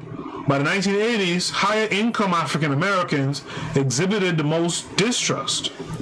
In the 1960s, the black middle class, when polled, was optimistic about the opportunities opening up for all blacks, but especially for professionals. By the 1980s, the optimism was gone. To political scientist Jennifer Hochschild, middle-class blacks in the 1980s were, quote, succeeding more than enjoying it less. Succeeding more but enjoying it less. End of quote. There are several reasons why middle-class blacks by the 1980s did not enjoy the success they had found to achieve. One reason is that they were beginning to measure their situation not by the standards of where they have come from, but by the standards of their white peers. Compared to whites, the black middle class had lower net worth and more responsibilities for kin and neighbors who had not fared well. The rise of the black middle class thrust more blacks than ever before into situations where they function as tokens in a largely white environment. The black middle class was chafing at the racial slights and discrimination encountered in taxis, offices, hotels, business, neighborhoods, shopping centers, restaurants, and at universities. Well, tell me, what's new? What's new today? What's different? What's improved? They also felt that economic and social progress was threatened. The resurgence of interest in Kwanzaa began a few years after the growth of the attack on affirmative action. The Supreme Court decision in Regents of University of California versus Bakke in 1978 restricted the range of affirmative action remedies. In his presidential campaign in 1980, Ronald Reagan called for an end to such programs, right? For those of you who are too young, this is part of the disdain that in the crack era for Ronald Reagan. This attack on affirmative action contributed to the growth in pessimism among the black middle class. Finally, the middle class felt responsibility toward the black poor and recognized that social conditions for them were worsening. Crack cocaine was beginning to devastate the family and personal life of the black poor. Even so, the significant mass movements of black nationalism in the 20th century, Garveyism, black communism, and the black Muslims drew support from the poor or the working class. Even though nationalism is a discourse about race, not class, black nationalists have usually regarded the black middle class with a certain skepticism. After his release from prison in 1975, that's an interesting point they made there too. In 1975, Karenga declared himself a Marxist. He favored an alliance between the white and black working class. Here we go. Where was he? Jail. What did he come out and start talking about? An alliance between white and black working class, and considered the black middle class too wedded to capitalism and individualism to be capable of revolutionary change. While there's some truth in what he said there, the idea of individualism, like we talked about several episodes back, right, is one that we have to really reconsider. But Marxism isn't it, right? Garvey, Muhammad, and Malcolm X, like Karenga, viewed the black bourgeoisie as potential traitors. In Malcolm X's words, house niggas, because of their class interests and lack of proper racial consciousness. Up to the 1960s, the black middle class formed the backbone of support for the NAACP and its program of racial integration. Still, intellectuals and educated middle class usually lead the effort to commemorate holidays, establish museums, and collect folklore. Usually, a college-educated urban elite initiates an interest in the arts, history, folklore, and ritual. I just want to say that, something that we do too is we kind of, in a weird way, we tend to deter intellectualism oftentimes. It's not the case that every educated, say college-educated person, urbanite, is a sellout. Right? Now, it is true, where you get your education from is super important. Right? It's super important because it sets a mindedness in the individual that can be difficult to reverse. That is true. But when we use broad strokes to throw folks under the bus, because they are college educated, we actually do a disservice to our community. Again, as I've said in the past, everything and everyone must be vetted. Most of the writers in the Black arts movement of the 1960s had graduated from college. New myths, folklore, and ritual initially appeal to the educated Black middle class because of their reading, taste for abstraction, and greater opportunities for foreign travel. And by the way, I recommend this wholeheartedly, full-throated, as they say, for our people. Right? This is what we want, not necessarily a Eurocentric education, mind you, but an education on, an African-centered education nonetheless. And I advocate for us to be travelers, to be readers, I advocate for all of that. Moreover, as early noted, it is the middle class which wants to make holidays more decorative and aesthetically pleasing through purchases of consumer items, including gifts and the serving of family feasts.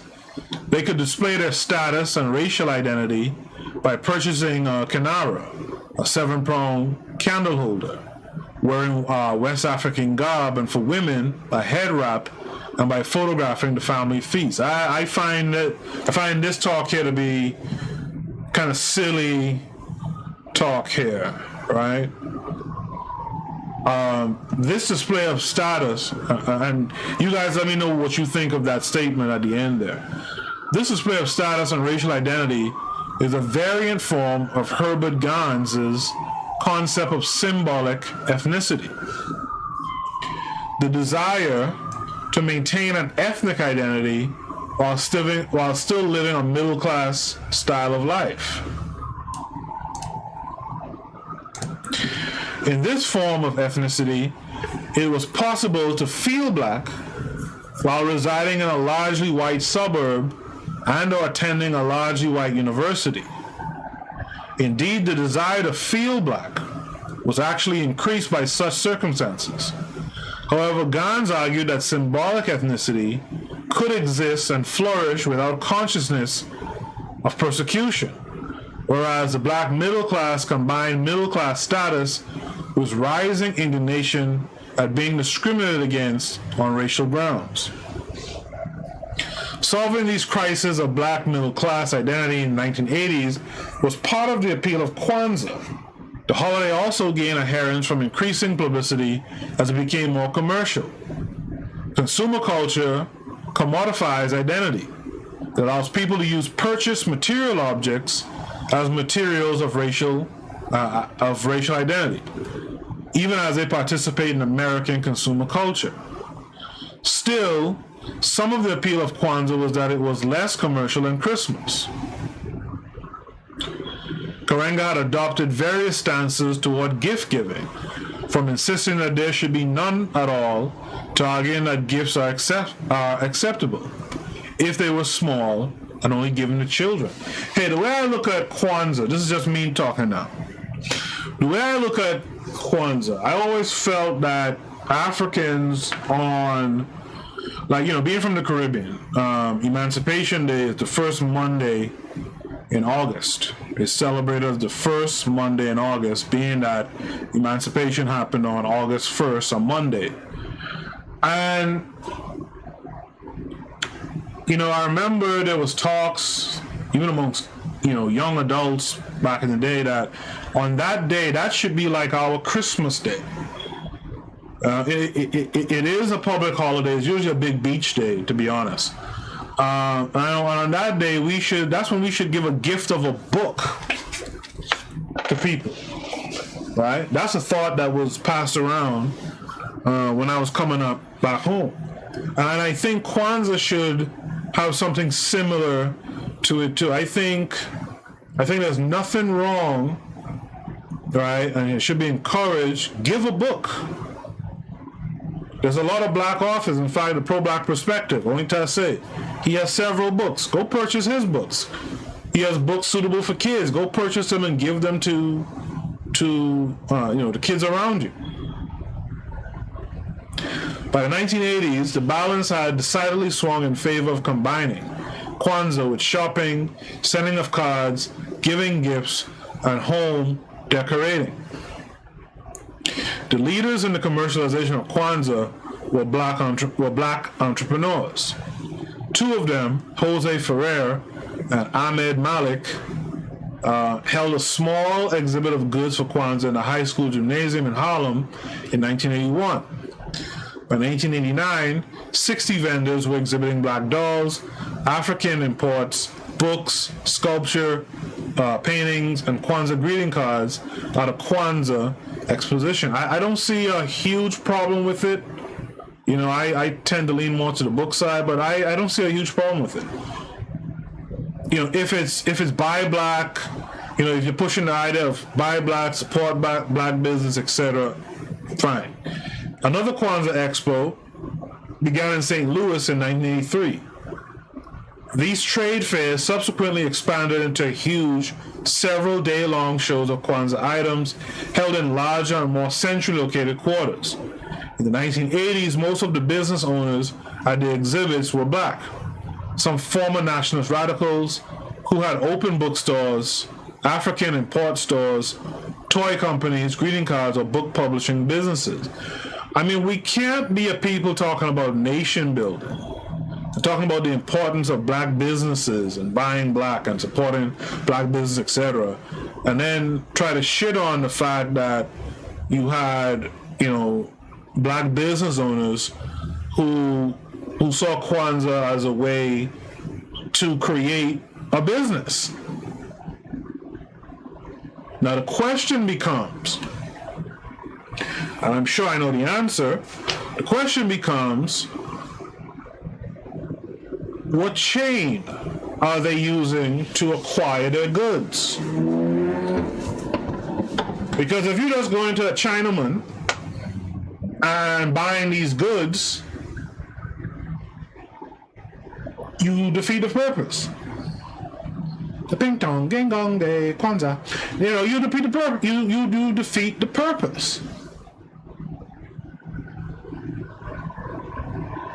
Because of the growing success of Kwanzaa and the subsequent redefinition of it as a supplement rather than an alternative to Christmas, public schools began to recognize the holiday. Black nationalist teachers, most of whom were women, introduced Kwanzaa in their classrooms as early as 1969, in part as a means to remedy student ignorance about Africa. The first public school district manuals date from The first public school district manuals date from 1979. The major growth in public school celebrations came in the middle of the late 1980s. That is, a few years after the rediscovery of Kwanzaa by Jet and Ebony. Public school teachers, white as well as black, organized Kwanzaa events. The holiday appears to have been celebrated both in school districts, in university towns, and in large urban systems with a significant black population. Although individual teachers created their own activities, school departments in some large cities began to issue curriculum guides. A manual published in the Portland Public Schools in 1987 showed the pattern of their fusion. A black woman librarian in a Portland public school encouraged black women teachers in the newly created multicultural, multi-ethnic office to prepare an instructional guide for the school district on activities for Kwanzaa. Example, a yam race, making a kanara, etc. The goal was to increase the understanding of students of the history, culture, and contribution to the United States of African Americans. By the way, how come so many, again, talking about the crimes, the alleged crimes of Karenga, Axios, which was allegedly perpetrated against two black women, how come so many black school teachers are still pushing the notion, the idea of Kwanzaa? Teachers came to believe that by recognizing the culture of black students, they were showing them respect. A Kwanzaa celebration was thus a symbolic way for the school and the teacher to acknowledge the African heritage of black students, even though the vast majority of the black students did not celebrate Kwanzaa. In the 20th century, public school celebrations at Christmas time reflected prevailing ideas about the American cultural mosaic. The initial purpose of incorporating invented traditions into the classroom was the one Hobsbawm suggested: the goal of developing emotional ties to the nation. Thus, in the progressive era, teachers used classroom celebrations of presidents' birthdays, holidays, and the Pledge of Allegiance to the flag as a means of encouraging national identity and reinforcing Christian hegemony. By the 1950s, the balance began to shift in favor of acknowledging religious differences. Teachers in majority Christian classrooms made some token attempts to acknowledge Chanukah. Kwanzaa in the 1970s was a ritual created by black teachers for black students. By the late 1980s, teachers in an integrated or even mainly white classroom celebrated Kwanzaa as a way of affirming multiculturalism, the belief that all cultures were equally valued and no single one was dominant. To the celebration of Chanukah and Kwanzaa were added other holidays: Diwali, Buddha's birthday, Chinese New Year, and sometimes even winter solstice. Black nationalism of the 1960s created Kwanzaa, but Kwanzaa, as it developed and grew, helped to shape the black identity, specifically the racial identity of the black middle class. Originating at the nexus of black nationalism and black alienation from Christmas, Kwanzaa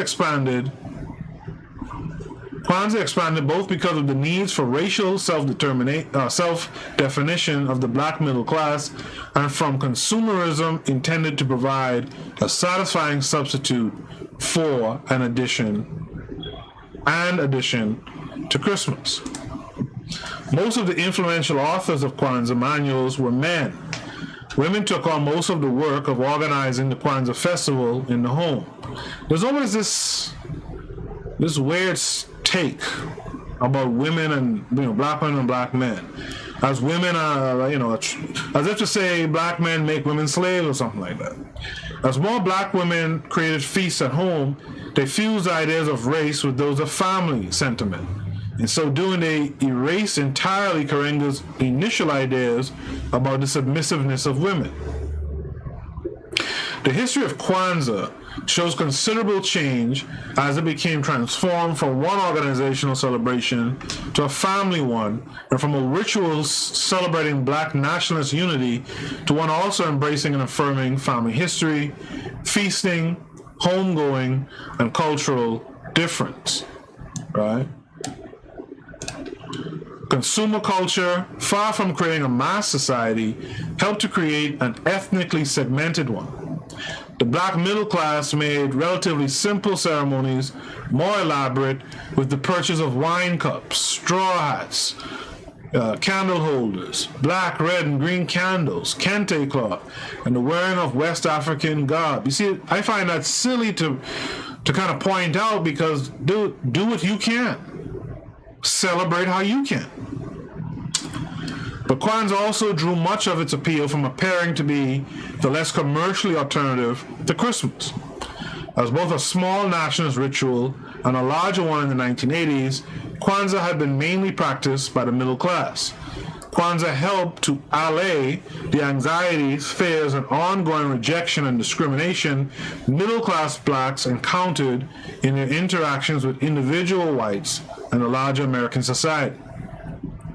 The traditional view is that black nationalism and acculturation to the dominant society are diametrically opposed. The effect of practicing Kwanzaa was to fuse the two. Just as successful ritual is always said to bridge opposing values. This could only be done, however, as Kwanzaa was redefined to uphold a more middle-class conception of black nationalism.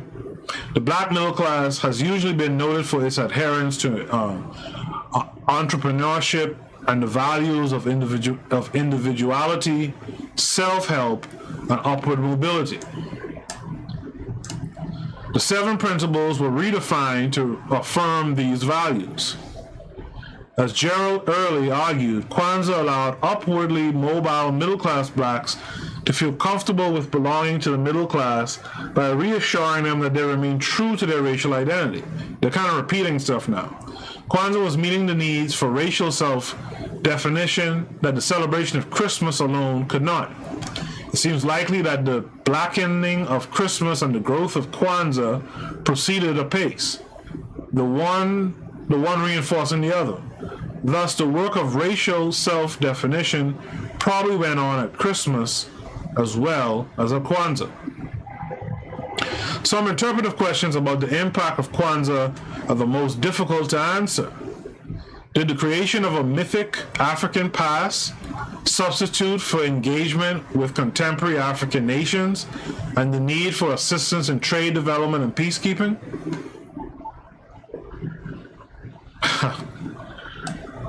Oh boy. The anti-apartheid movement blossomed in the United States in the 1980s at the same time as Kwanzaa grew. There is at least a positive correlation among African Americans between rising interest in Kwanzaa and the struggle to end apartheid in South Africa. Similarly, did the cultural ritual substitute for political engagement among the black middle class? Was Kwanzaa an emblem of the growing class division within black America? I don't see that. I don't see that. Do you guys see that? You guys who were here and lived through it, did you see that? Did you interpret Kwanzaa as an emblem of the growing class division within black America? The decline of black power and of specific organizations such as the Black Panthers occurred by the early 1970s. Would there have been more political activism if Kwanzaa had not been invented? That seems unlikely. What? Oh boy. The one pertinent negative assessment is that Kwanzaa creates a mythic version of Africa, which embodies Western assumptions about the nation, civilization, and about Africa. In taking up Kwanzaa, African Americans were creating their own highly eclectic image of Africa. Europeans, as much as Africans, black intellectuals, along with European travelers and journalists, Valentin Mudimbi argues, helped to create the idea of the continent as a single, coherent identity, a supernation. You guys know what my thoughts are about this, you know. The creation of Kwanzaa reflected this directly. Western gaze making Africa the exotic other, in which a composite harvest festival was interpreted as the changeless essence of Africanness. In exoticizing the African continent, American blacks, far from revealing a pan-Africanist solidarity based on familiarity, instead show how Western their views were. And again, this is what I'm saying. These are things you can fix. In the decades since the 1960s, educated Africans saw American blacks constructing Africans in this manner. Africans who had migrated to the United States in 1965 were sometimes aware of Kwanzaa. Those who identified themselves as African Americans tended to celebrate it. Those who saw themselves as African nationals rarely did so. You know, I remember a story from a professor in the Africana Studies department in the college I went to, saying that he could remember, he's an older guy of course, he could remember in the early 70s how all the black Americans in the department were wearing like dashikis and stuff, afros, dashikis, wooden jewelry, you know, things, you know, that they felt were symbolic of being African.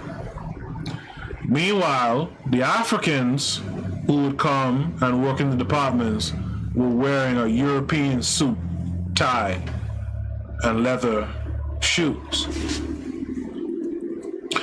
While black Americans viewed the African continent with rose-colored glasses, they removed them to perceive clearly the whiteness of Santa and commercialism of the American Christmas.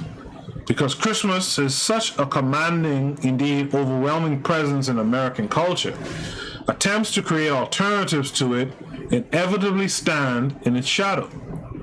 Kwanzaa, as it developed, took on many features of the Christmas season: parades, greeting cards, a Santa, charitable giving, shopping at after Christmas sales, New Year's Eve parties, New Year's resolutions, and greetings of Merry Kwanzaa. I've never heard Merry Kwanzaa in my life.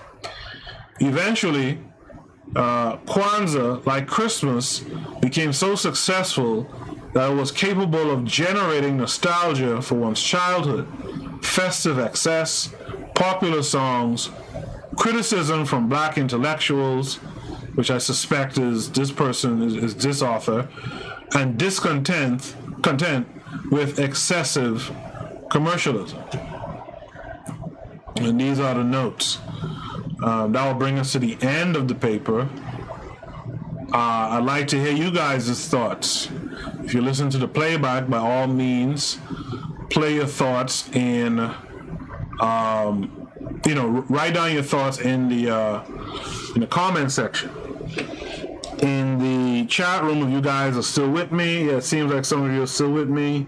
What are your thoughts on the paper, on the idea of Kwanzaa? The criticism that it's a kind of bourgeoisie,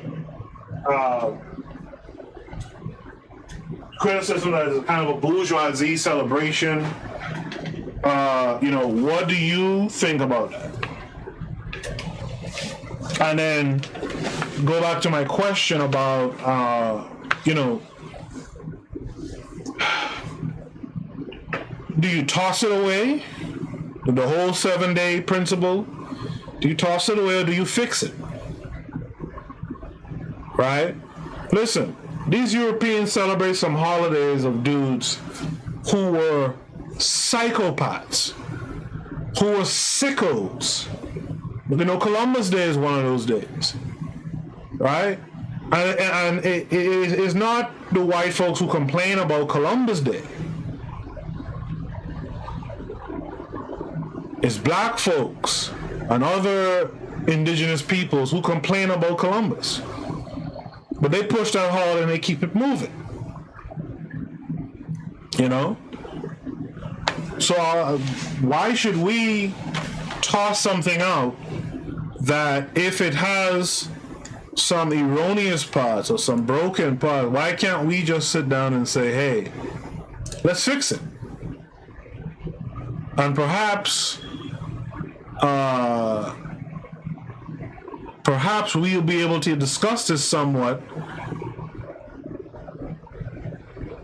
in our talk on Saturday. Remember, this Saturday at 8 p.m., same place as usual. We're going to discuss unity and how to get to this often talked about place of being united. But before we go, I see that there's no commentary in the chat room. Before we go, I want to play this video.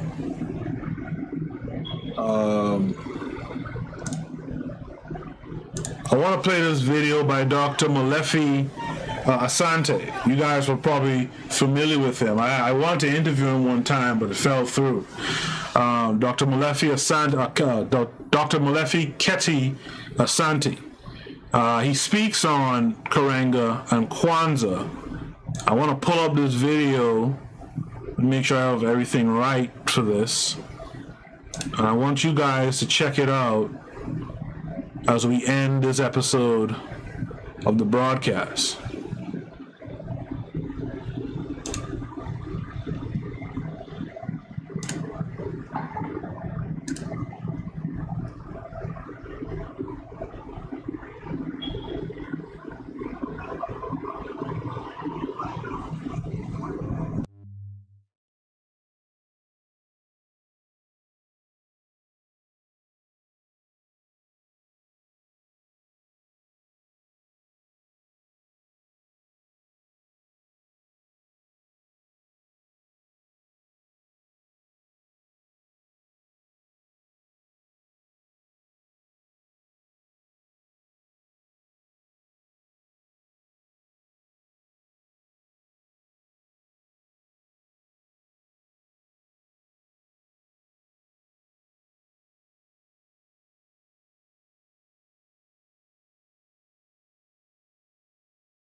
seems like KW don't saying no sound. That's one of the things I hate with this stuff. When I tested this earlier, I absolutely had sound. I don't know why it does that type of stuff. Let me try this again.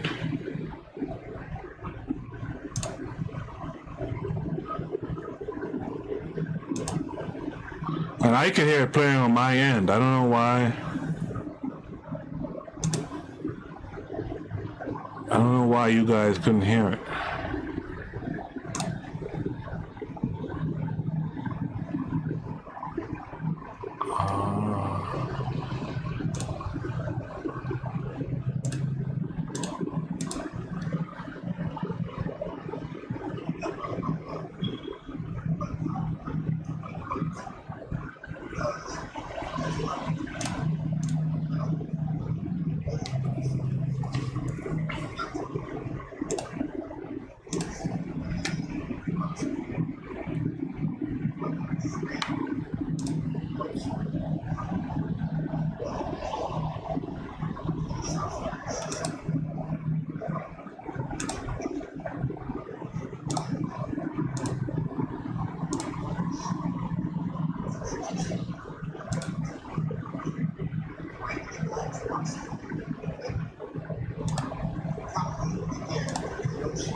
Ecuador, wherever you have African people, in Jamaica or Trinidad or the United States or Haiti, wherever you have African people, Okay. the crisis is culture. I'm gonna run it back. I'm gonna run it back to the beginning. To combat that. Took me a minute to figure this out. I hate this system. You should be hearing it now. About Maulana Karenga, about Kawahida, and about Kwanzaa, because there's a lot of confusion about all three of these subjects. Dr. Maulana Karenga is the leading philosopher of Kawahida, one of the three most popular or well-known philosophical systems developed by Africans, I think, in the last 50 years. I'm including in that, of course, Afrocentricity and negritude and Dr. Karenga's own philosophy of Kawahida. Now, Kawahida begins with the notion that the fundamental crisis in the African world, wherever we look, whether on the continent of Africa itself, whether in Colombia, in South America, or Brazil in South America, Ecuador, wherever you have African people, in Jamaica or Trinidad or the United States or Haiti, wherever you have African people, the fundamental crisis is cultural. That is, African people have been taken off of their terms. So one way to combat that is with a philosophical appreciation of the necessity for what Dr. Karenga has always called Suruj Ta, this ancient classical notion from Nile Valley civilizations, which deals with the question of restoring and repairing, which came out of the fact that every year the Nile River overran its banks and flooded in a great inundation. And then when the water subsided, the people had to repair and restore. Well, this is the notion of justice and the concept of justice, whether we speak of it in terms of social justice or economic justice, in terms of cultural justice. African people, according to Karenga, had to deal with this question of restoration. And so part of restoration in the Kawahida philosophy, which is, of course, a philosophy based fundamentally on our classical traditions, the best that Africa has to offer, means that what we have to do is to sometimes recreate what has been replaced, or we have to restore what was destroyed.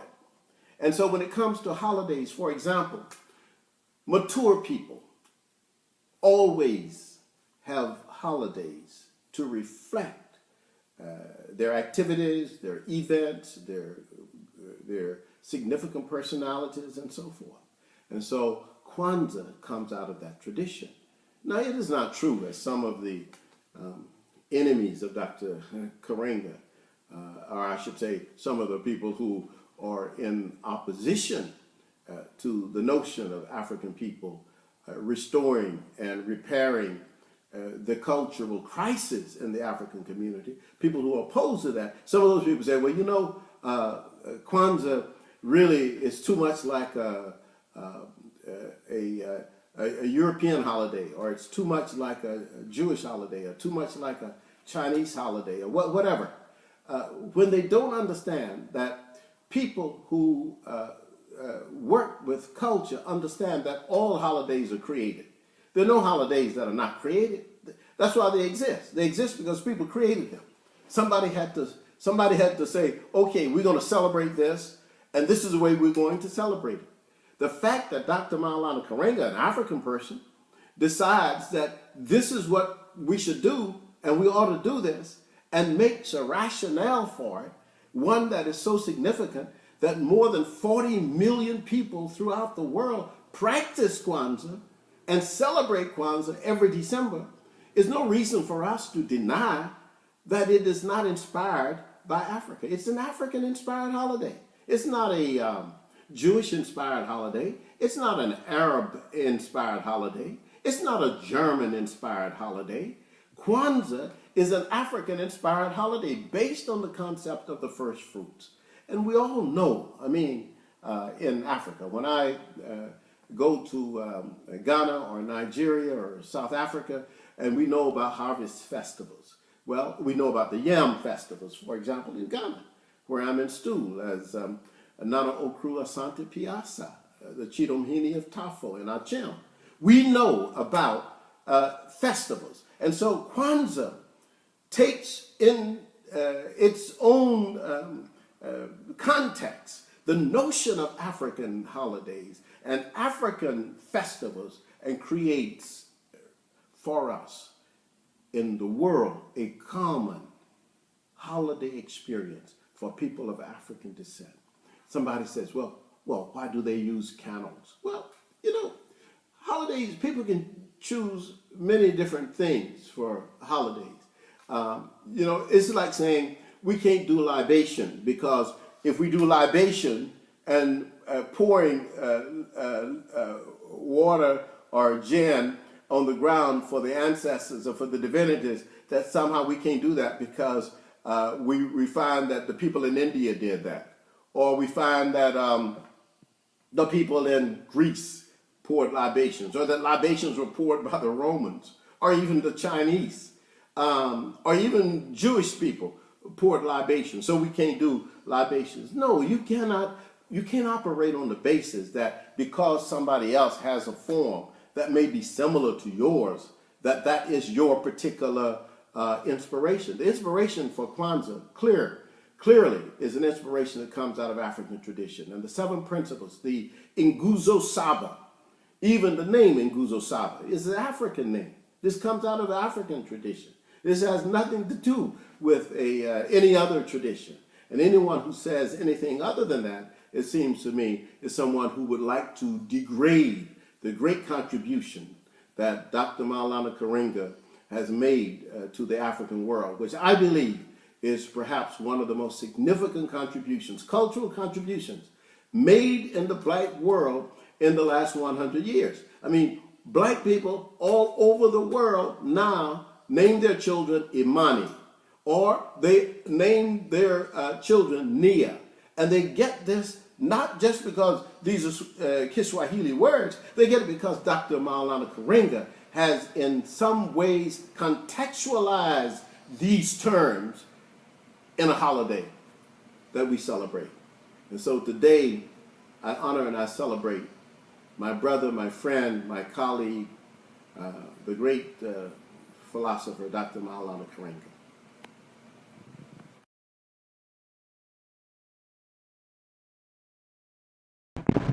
So there you have it. I leave the rest to you. Choose what makes sense to you and for you, and disregard the rest. I mean, we do it all the time. For the week of Kwanzaa, starting on Saturday, I told you what the agenda is on Saturday. I'm going to do a show each night of Kwanzaa.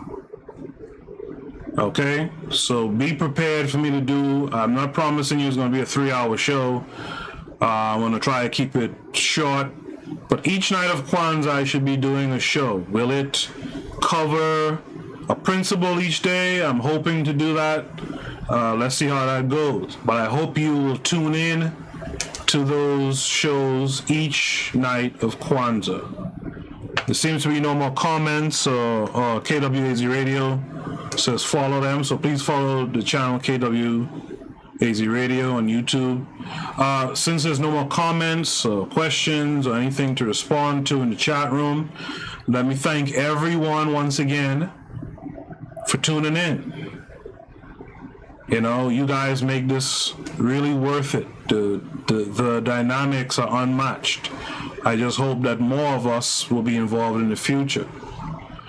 So enjoy your next few days. I will be back on Saturday night at 8 p.m. We're discussing unity. Be there or be square, like they used to say, right? Until next time, peace.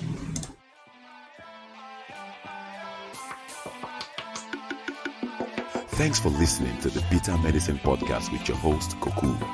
If you like what you just heard, we hope you pass along our web address, bittermedicineblogs.com, to your friends and colleagues, and share our show to all your social media. Be sure to check out our archive section on our website for previous podcasts. This has been a KWAZ radio production. Join us next time for another session of the Bitter Medicine Podcast. Follow us on Facebook at Bitter Medicine Show, Twitter, Bitter Meds, Tumblr, Bitter Meds, Instagram, Bitter Medicine.